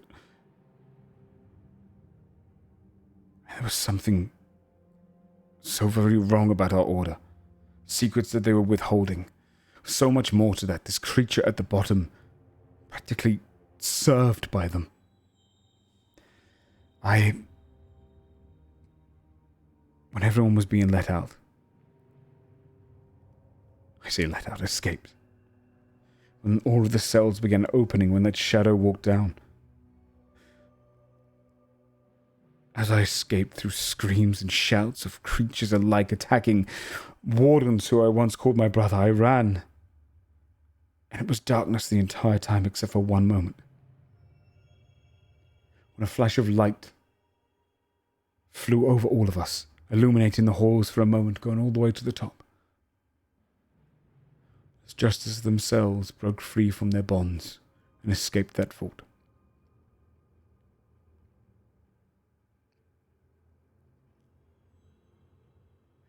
They were using us, and then feeding us to this thing. For that I'm marked a traitor. Perhaps I am. Tell me, what would they do to someone who was chosen by justice? The ones that they forced? No. Truly chosen. It wouldn't be possible. Justice was refused to choose any of us. They acted like it was Justice's decision the whole time, that they would invoke through others. That these were just the many bodies of justice, but it's not true. They forced the magic. It's not. Justice did not speak to those that weren't infused with them. Well, Gain will lean forward and get on one knee so she's closer. He speaks to me even now. Your cousin knows. How does she know? I told her I'm foolish. They did the ceremony to you? No.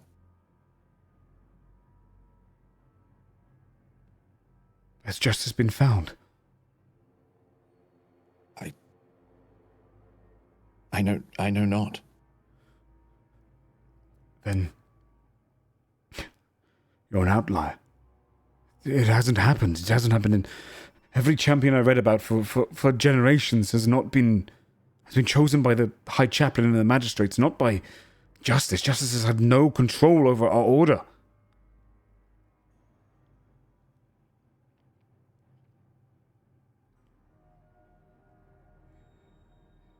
Then you are.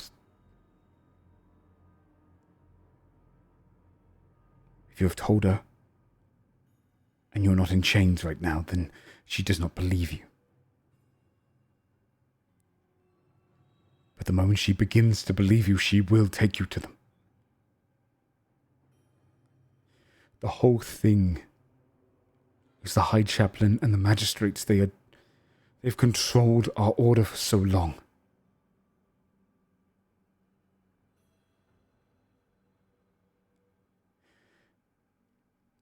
And I don't believe the vault is a prison to keep evil creatures away. I think it is a way to feed something from getting out. Sustaining something far darker and worse by feeding it the ilk.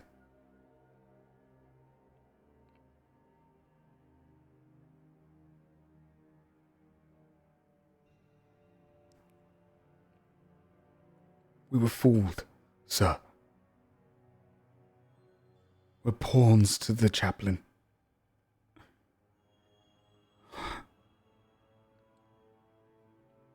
We're not prison guards. We're hunters. We hunt for food. The way is gone. The old oaths are tainted. Justice does not control that place. Fear does.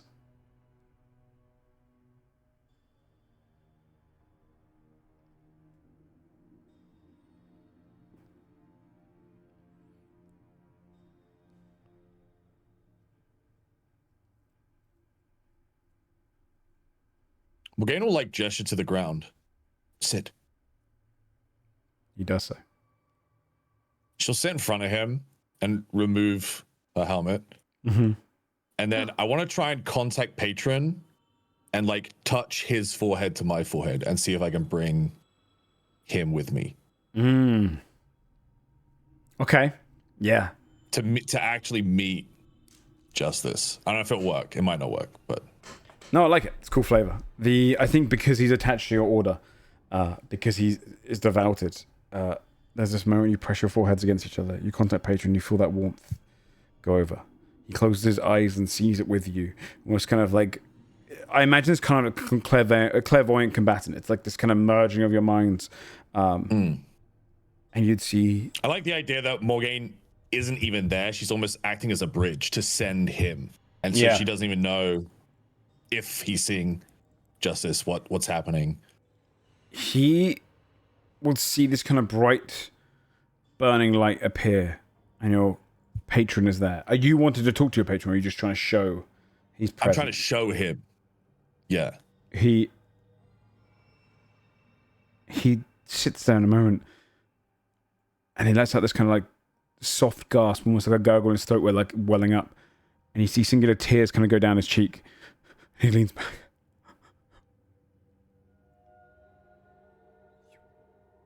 You're chosen.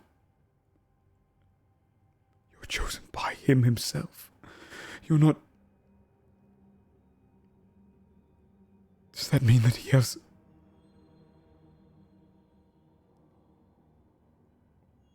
This whole time I believe that we were forced to take his power. Not that he wasn't willing to give it. Oh, that he was... I didn't think he was ever willing to give it, I should say.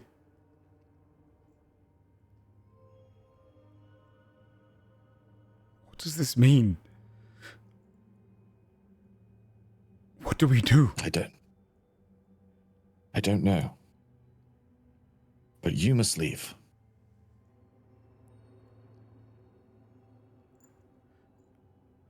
There's little point now. They'll catch me eventually and I'll go back there.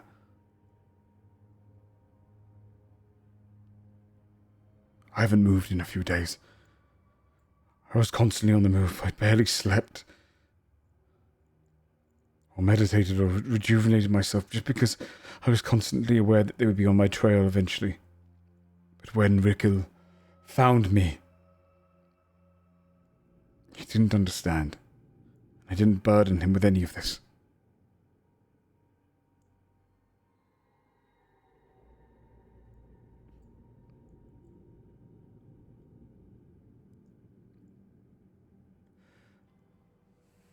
Let her send me back.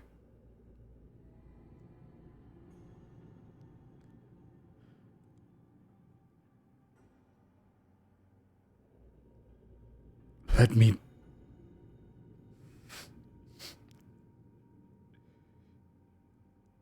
Let me make you look better in her eyes so that she doesn't become suspicious.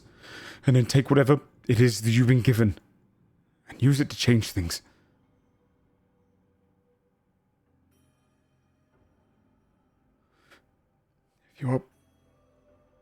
If you're seen as an exemplary knight and somehow you can show that justice could have chosen others, not based on some forced, arbitrary rule set put forth by some self-appointed, but by pure faith and devotion. She catches wind that you found me here and you let me go. You'll be branded as a traitor.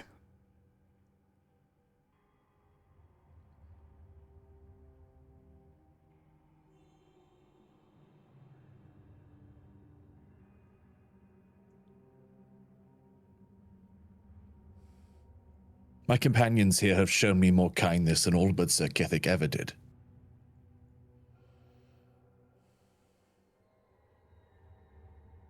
My order is broken. Our order is broken.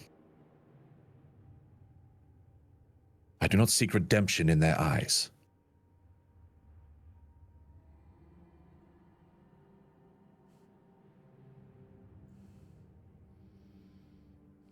I seek to do right by my present company.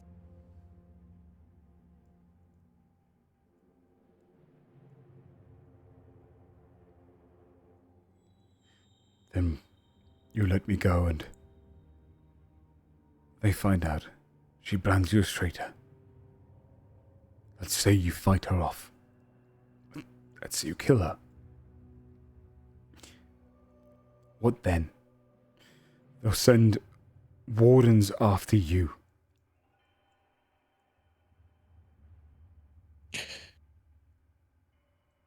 Morgana looked to the group like she wants to tell him everything, but doesn't know if it's okay. Mm. I don't. It was established when we met with the Judicator that they wanted this guy. Did they say they didn't plan on taking him alive? They planned on killing him? They said dead. Yeah, they want him dead. Yeah. So if we tell him the odds aren't high that he's going to be taken and interrogated, therefore we're going to suddenly, that information is going to be common knowledge to the vault.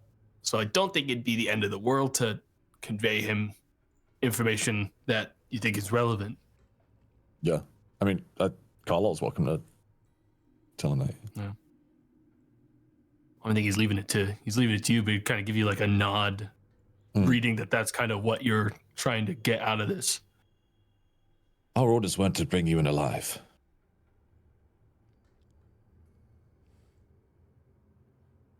They want me quiet.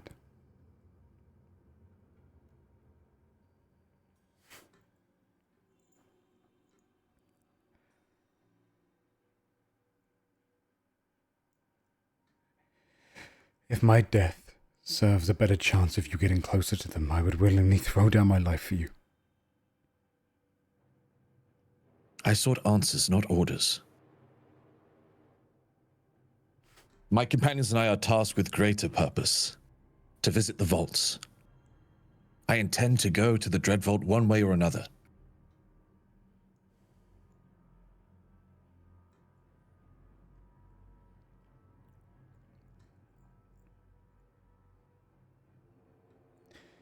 I understand why now that he chose you.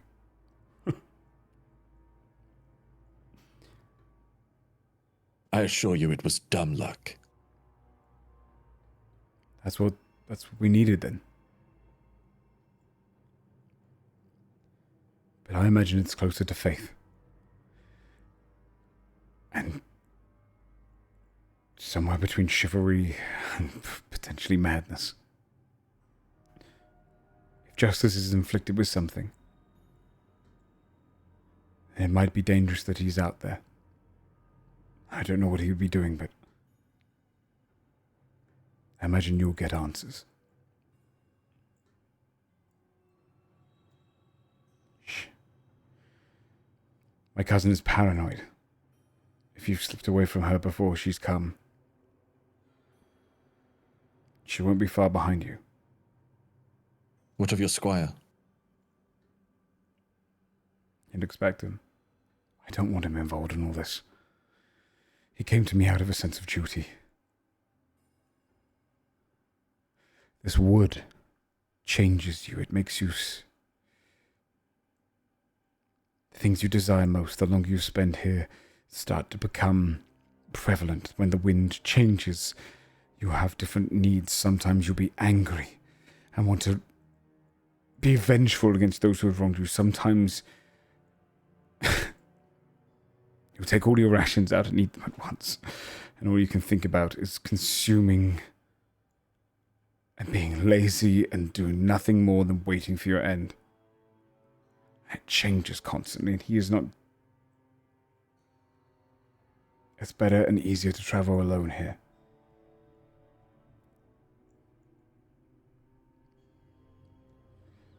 He takes his sword and kind of walks over, and you can see with the tea calmed,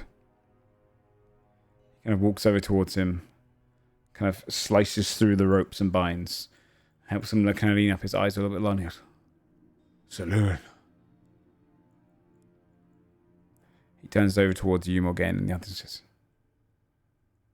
please help him understand why I had to go alone. And remind him that this is real. He places his sword on his shoulders and says, Rickle, in the name of justice, I hold you to tenets that you must uphold. You will protect the weak, no matter the odds. He places his sword on the other shoulder. You will seek to protect innocence and judicate over the guilt of others. He places his sword back onto the other shoulder. You will enact justice on those who deserve it, and mercy on those who do not.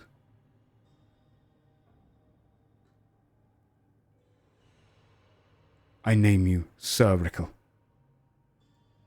of the Dreadvault and the House of Justice. And he raises his blade, kind of puts it away in the sheath.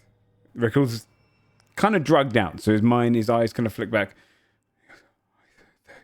Yeah. Sir. But yeah, man. He kind of turns towards all of you. Yeah, man. He turns towards all of you, kind of looks across and just kind of nods his head and says, thank you for allowing me to live a little longer.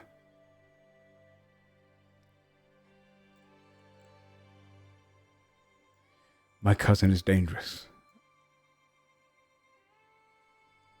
And often unpredictable, but you can predict this. She knows more about the Dreadvault than most, and still she serves.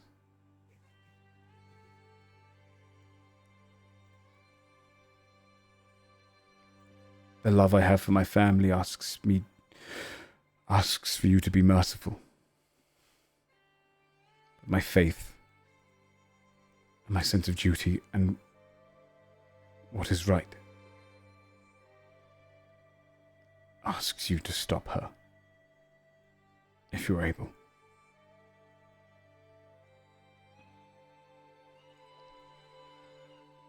I hope the next time I see you, there will be a change in the vault.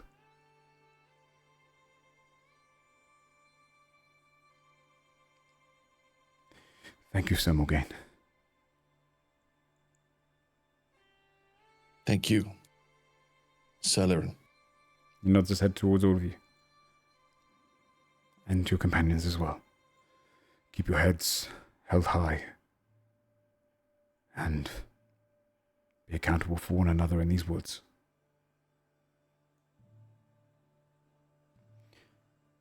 And he starts kind of leaving the cave, and he stops and says, can I inquire, how did you find me? we were able to scry for you. Let's be careful. Yeah, I might want to find something for that when that makes find sense. a place to. Thank you, all of you. He bows his head once more, picks up his pack, packs the rest of the stuff into it, and pulls it into his back, and continues walking, goes westward, out of the hills, deeper into the wood.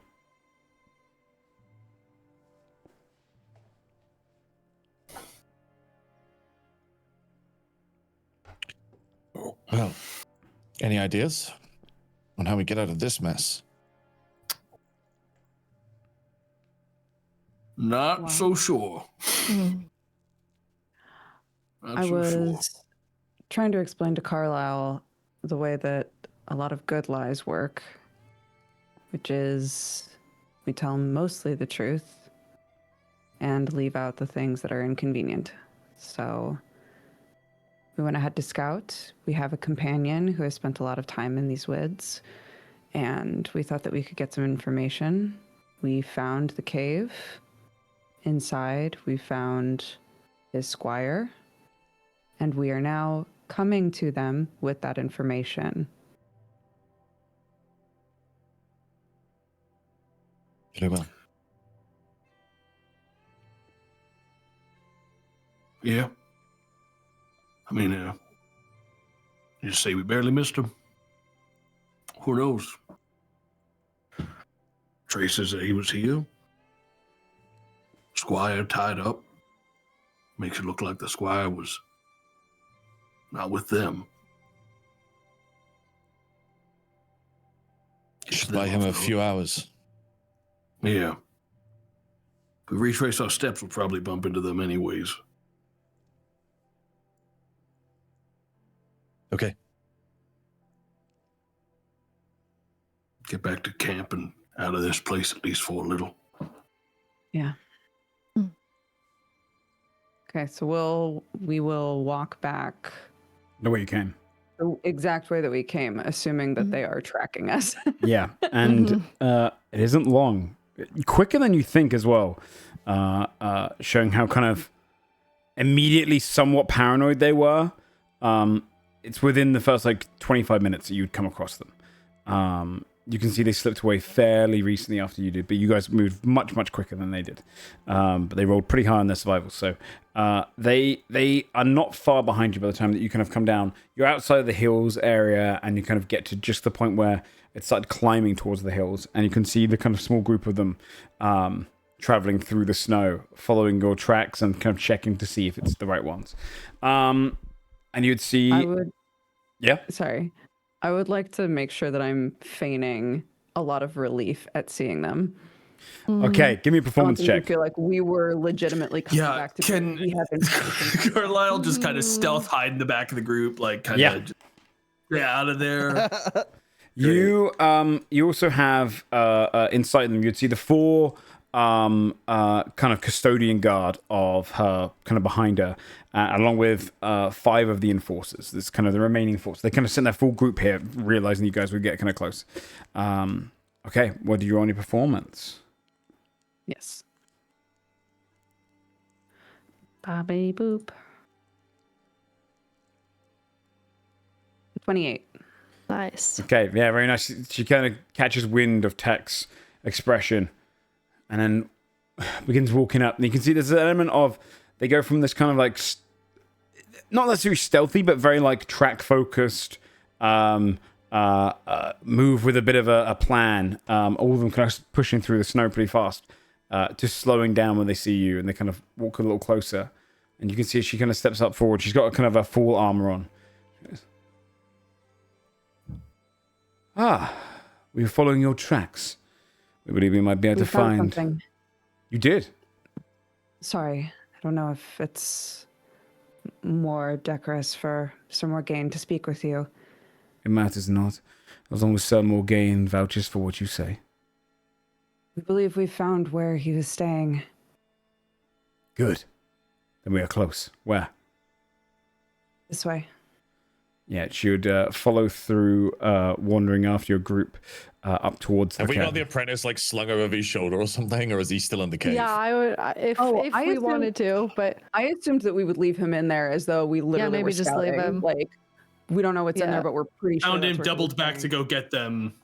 Like, Okay. you know. Yeah. Okay. Yeah. I will say that he Let's did play cut. safer. He cut the binds of his apprentice when he did The these. binds would still be there though. We can say that we cut them. Okay. Yeah. You'd see as they kind of follow up towards the cave, they step up into the entrance, and she kind of like looks through and notices him over there. He's kind of groggily sitting next to the binds, his eyes kind of like dulling into sleep. He goes, "Who's that?" His apprentice, "Oh, the Leonin." bound by rope, left to die.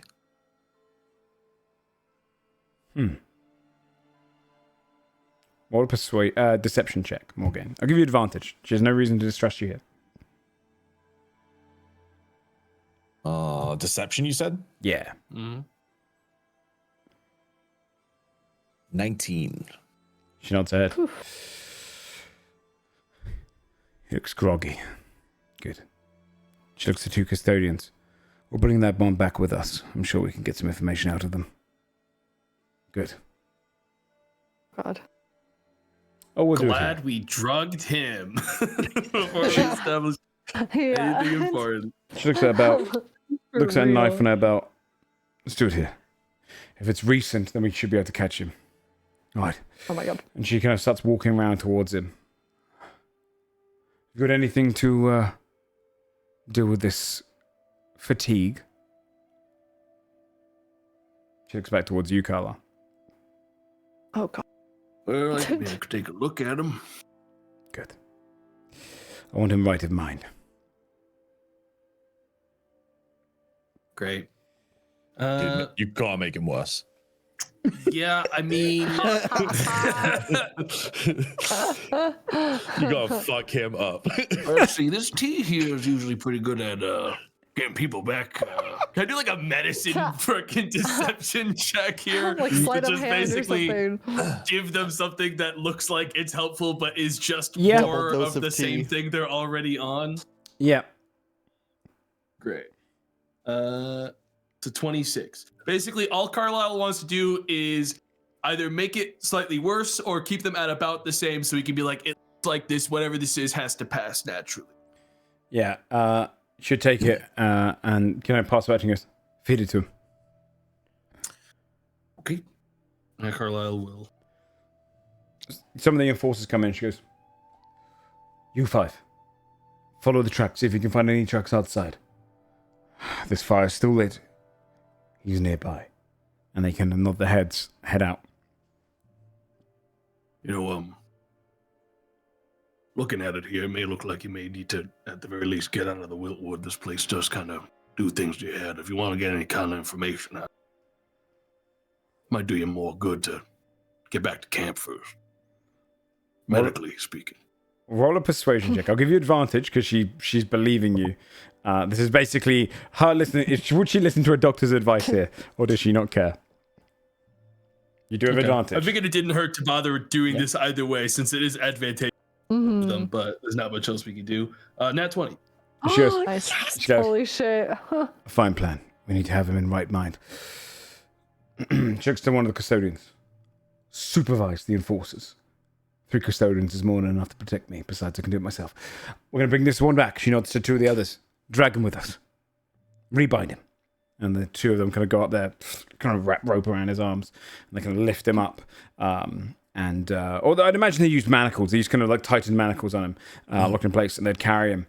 And she looks towards him and goes, "We'll bring this back with us and seek some answers."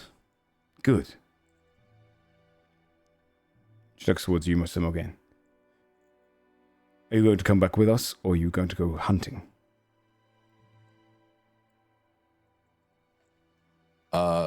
Morgana will look to the others.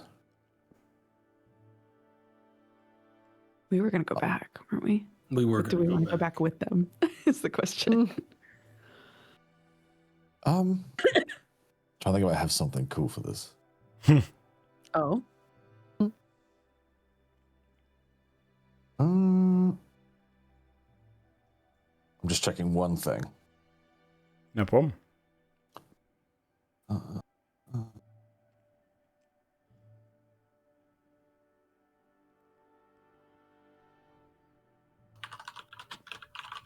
Trying to figure out if someone knows they've been dominated after. Oh, if dominate mind if they know afterwards? Yeah. Oh, good question. I'm just double checking.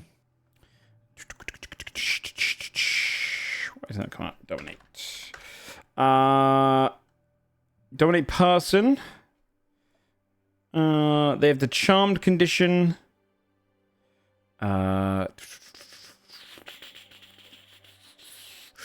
Finding it. Doesn't say they ever become made aware. Yeah, I don't. They don't. They're not necessarily going to be made aware.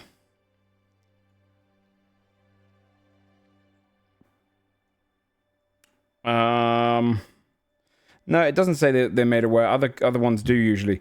But they will know they did those actions during that time, and they would see that you did the vocal and somatic components, unless you could hide those. If you can make those subtle in any way and make those not there anymore, then they'd technically have seen you cast the spell on them, and that would be enough, especially for a warden.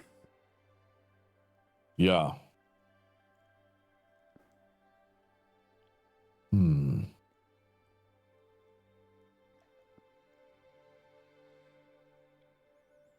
can only do it at 5th level is the problem, so it'd only be 1 minute, not 8 hours. Okay. Are you doing this as part of a spell you know, or are you doing it as... I have the spell. I was trying to see if I could dominate the custodian and send the party the wrong way. Like if I caught up to them. But it would only be for a minute, so I don't think it would really be worth doing. If that makes sense. Who's using the ring? You do have another... is it the ring of... where is it? I don't know where the damn ring is. Oh, the dominate person ring? There is a dominate person of 8th level in there. Yeah. I can't remember who has that on. Oh, we did. Ring of the Nocturnal Mother. Mm-hmm. Yeah, no one's technically attuned to it yet. Was it Tack that was going to attune to that? I don't remember. I don't think so. No.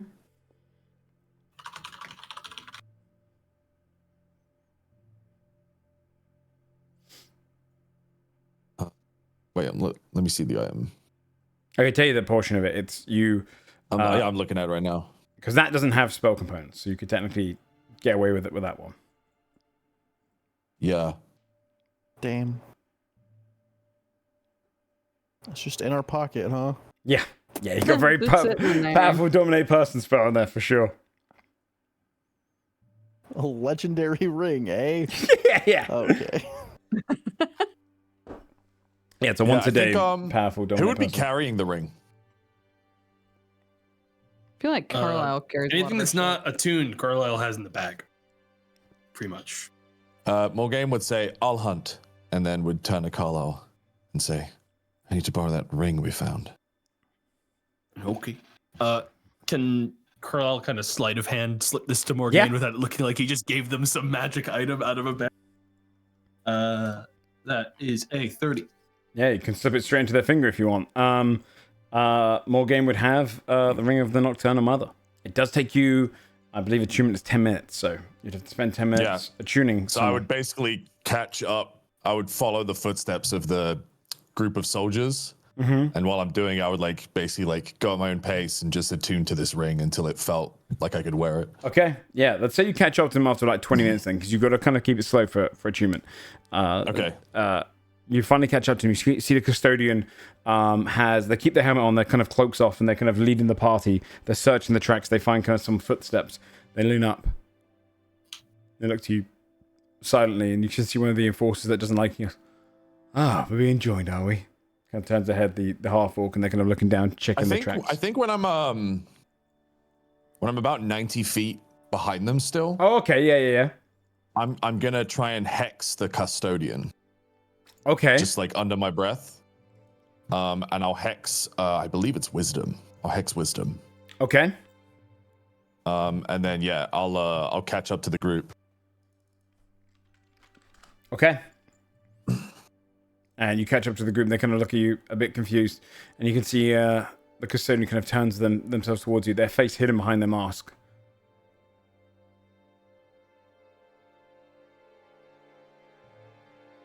Not found him yet? No. Well, let's keep looking, shall we? They nod their head, and they continue kind of tracking, and they can see where the kind of footsteps are being kind of covered up and changed a little bit. I'm going to give them a general survival check to see how well they do. It looks like they're struggling. It looks like they're struggling to kind of pick up the tracks, but they're still... so they're a bit slow to do so, but they will get there eventually. Okay. Once we get like some more distance, I'd say like 10, 20 minutes, I'm going to use the ring to cast Dominate Person at 8th level on the custodian. It requires no components, including verbal. So I am just willing the spell at him. He has to make a wisdom save at disadvantage. Disadvantage. Because of the hex. It goes through. He rolled a 7. Okay. And then Morgaine would say in his head, you believe you've seen him over the hill to the east. Okay. It's like a go east kind of command. He nods his head. He's heading east. He points to him. We go east. You see one of the enforcers stands up and goes, we're right. We're on some trail. It's got to be his. And he kind of steps forward. We go east. Yes, of course, custodian. Kind of bowing the head to him. And the custodian immediately just starts going east, and the others follow. Some of them looking a bit confused, following the tracks of the custodian, who is kind of leading them elsewhere, but they have to follow him. Okay. Yeah, you set them off the trail. Awesome. And then, Morgaine will just stop following them. Okay. And I'll continue going. Yeah, back in the camp, the adjudicator will say, we'll take this one back. We'll have some words from them back at the campsite. We'll see you there once you arrive. That guy's going to go east for 8 hours. Yeah, they're just going to follow going east. They're dead. They're just gone.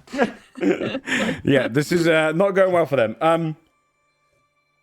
Especially because you said into the mountains, which is not a safe area. Stick one off later where we all just play these fucking Dread Wardens as they wander into the mountains. You play everyone but the custodian. There's like a group of enforcers has to lead, follow their custodian. That be a one-shot. That's a really funny idea. Yeah, I like that.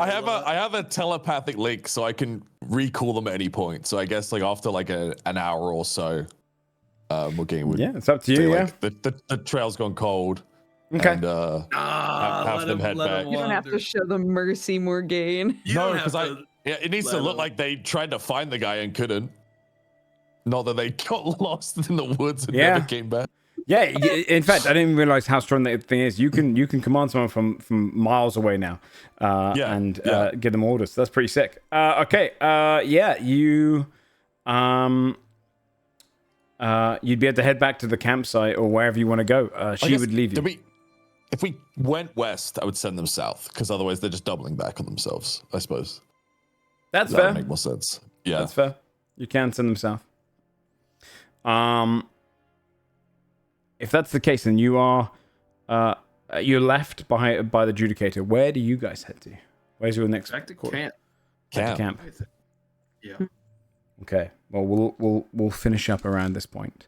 If you're going back to camp, I assume you're going there with intention to follow into V's people next. Yeah. And you've set off the course. Okay. Yeah, probably. Then you'd be able to head back that way. But something I'll tell you before we finish up is the Wiltwood plays on your desires. You know, in the depths of the Wiltwood lies the very creature that takes on the name of desire, or in some way, shape, or form has manifested itself around here, searching for their sibling, blood. You'll be able to search for these people, what is happening with them. You've put off the Dread Wardens in their search for Larian for some time. Learn some truths. And eventually, you'll be on the foots, or the kind of the pathways and following the footsteps of the spear as they dive deep into the woodlands of desire. And with that, we'll end tonight's episode, but I'll say this. I'd like you to think about this, because this might come up through the next few episodes as you travel the Wiltwoods. Not every deadly sin needs to apply to your character, but of the 7 deadly sins, think about those that do.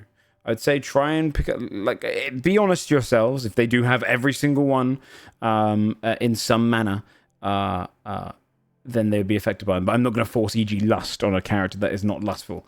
But in this Woodlands, you will sometimes catch wind of a sin, and it will, depending on how well you roll, it will manifest within you for a short time. So think about what your characters, what they mean to you with each of those, because it's not just mechanical, it'll have some role-play elements. So what do each of these sins play on in the minds of your characters if you do fail? So something to think about between sessions, a little bit of homework. Otherwise, we'll finish there with the pursuer behind the bars inside the Dreadvault, and with some knowledge of the Dreadvault learned, you're all about to enter into the portions of the Wiltwood which come with risks of its own. Let's do some shouts and finish up. Good job, guys, surviving the pursuer. Yes, what's up tomorrow? Hi, I'd like to go first because Dave is blowing up my spare room right now. I understand. I'm gonna just put. I gotta get out of here, but I'm just gonna cover up the webcam. And, That's I'll fair. See you guys That's fair.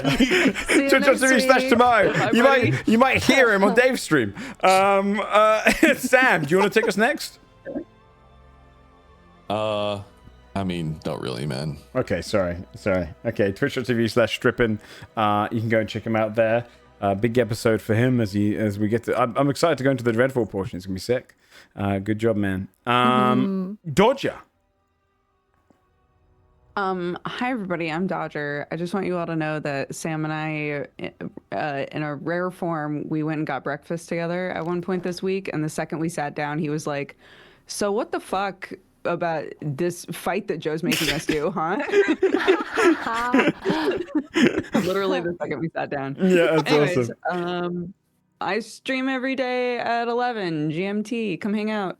Sick. That's it. Bree. Sick. Sorry. Okay. Hello. No, I like the enthusiasm. Thank you. Sorry, man. Just throw it to me. Bree. I'll keep it down the down. Yeah. Twitch.tv/Breva, and I just played Resident Evil 5. Oh, you finished it. Nice. And I did. I'm gonna do the DLC on Tuesday, so you can come check out that. How'd you like Tuesday. Oh, it's a stupid game, isn't it? Dude. Wait, what are you playing? The high. Just did Resident Evil 5. The highs were like unbelievably high, like so campy, funny, ridiculous, Yeah. and the lows were like cock and ball torture. Like because it's some mindless. of the yeah. Just mindless action segments, like taking so long. I'm dying over and over again. I'm just getting like, oh my god, dude. Yeah, this is crazy. It's stuff you block out your mind. Yeah. Totally. My brain is just like, oh my god, I don't really like action games, I don't think, actually. I realize. Yeah. So, Well, yeah. I'm sure 6 is going to be fun. Yeah, it's sick. You gone. Dude, I'm sorry. I'm sorry. I'm like contemplating maybe. I'm gonna try 6 and then see how. No, you gotta play it. You're doing the full Resident Evil playthrough. You gotta play the whole damn thing. You gotta suffer the lows. You suffer that lowest low, and the next one's gonna feel amazing. You should make Benji do Resi 6 co-op with you, so that you don't suffer as much, because it's bad. Yeah. I've heard it's tolerable. really. Yeah.